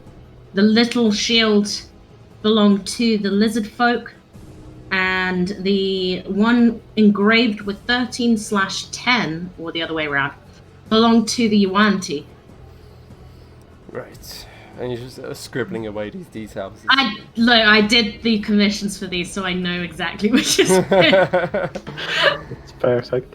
Yeah, so Sorry. he's sort of scribbling away the details as he lists them off, and he's like, "Right, well, yes, it's the it appeared to be the Yuan-Tis who's got some family living nearby. Right, we'll see to it. That's unfortunate. Yet And Buruk another. would just, Sorry. Buruk would just add that their bodies are left in the barn just a couple miles west. We didn't have the time to take care of them properly. If they would like to send them off. Ravenous says, "I wanted to burn them, but they said no." Well, it was a middle of a cornfield, Ravenous. You can see the guardsman just sort of. He's like shoulders droop slightly. He just looks a little bit sad and like, yeah, that's sounds about right. All right, another adventurous squad failed. Well, it's good. Good to see you succeeded where they failed. Where was How this? about, would we be able to get the pay that you were meant to give them for their trip, considering we did it for them? Where was this exactly? An orange barn. I think given Buruk broadly knows the surroundings, he would be able to sketch out the path they took to get there. If the sergeant is willing to pass him a quill and some parchment. Yeah, so he gets out a map. Would that be a survival check just to make sure that it's recognizable? Yeah, exactly. And do I need to do a persuasion or something? No, you take. No, I think it's pretty accurate. Yeah, I think you can have Oh, did you roll well? Really well. Yep. Just a nat It's- 20 straight away in the survival check. Yeah, no worries. It's a bit simplistic, the Daggerford is just a single castle drawn, but definitely more than enough to understand Bless you. everything there. That's it. So yeah, so he gets out this map, and you can see the castle, you can see the various farms laid out around the area. Immediately, Buruk's just like, yeah, no problem. I have an He's like- innate sense of direction. And just sort of gives a knowing nod, like, yeah, that.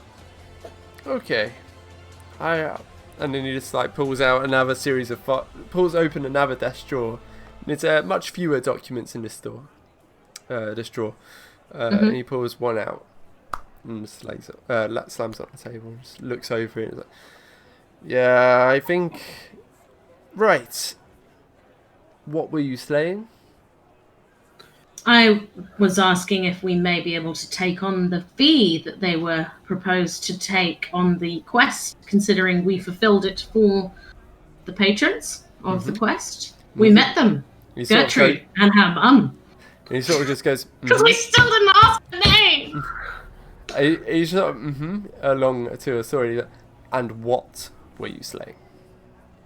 The living pumpkins of doom. Right, and as soon as you say the word pumpkins, he's like, okay. And then he like pulls out the third drawer, the bottom drawer. And he reaches in and then pulls out a leather pouch. Nice. I like where this is going. And he comes across the table and just clearly, well, if we find out you're lying, there will be hell to pay, but there's a few too many strings to the story that you know will trust you this time. Brooke would nod and just give a short pause and say, we've slain at least a dozen, as well as the biggest one of them, it seemed. But there might be a few stragglers. So if anyone asks if it's safe, it might not be yet. We also stopped another giant one from being formed. A giant pumpkin. We fought several small pumpkins and a big pumpkin, and when we investigated the orange barn, we found that there was another one mid-formation. A big one. You can see him sort of raise his eyebrows a bit and it's like, And after like about 3 seconds of consideration, he's like, meh. It's just like, well, none of my business. That sounds distinctly above my pay grade. You took care of the pumpkins, right? Yes. There may be a few stragglers, like my comrade said, but they Borok would just say, they were not in the barn. we took care of it. It's just like conflicting story going on. It's like, if I hear about more pumpkins, I'll be getting in touch. Send for And us. then we will slay them. Okay. 50 gold pieces for each of you. Yeah! So that's what you earn. It's up to you how you divide that. But you get a total of 100 gold pieces. Nice. Yeah. I reckon we'll be splitting that at least 3-way with Lyroon. Most likely even furthermore. But we'll see. Oh, yeah, of course, because there was only 3 of us there. So, yeah, absolutely. But yeah. He's like, well, what are your names? Just so, for the official records. I am Borok. Some people title me Master of Arms.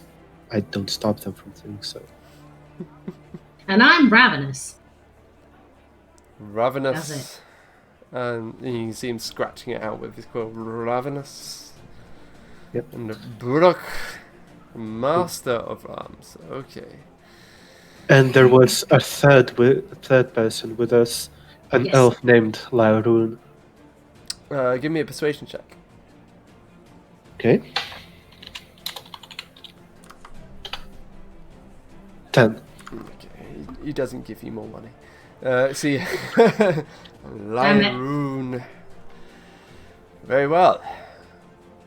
Well, thank you. You have done a good service for Daggerford. I'll take these shields.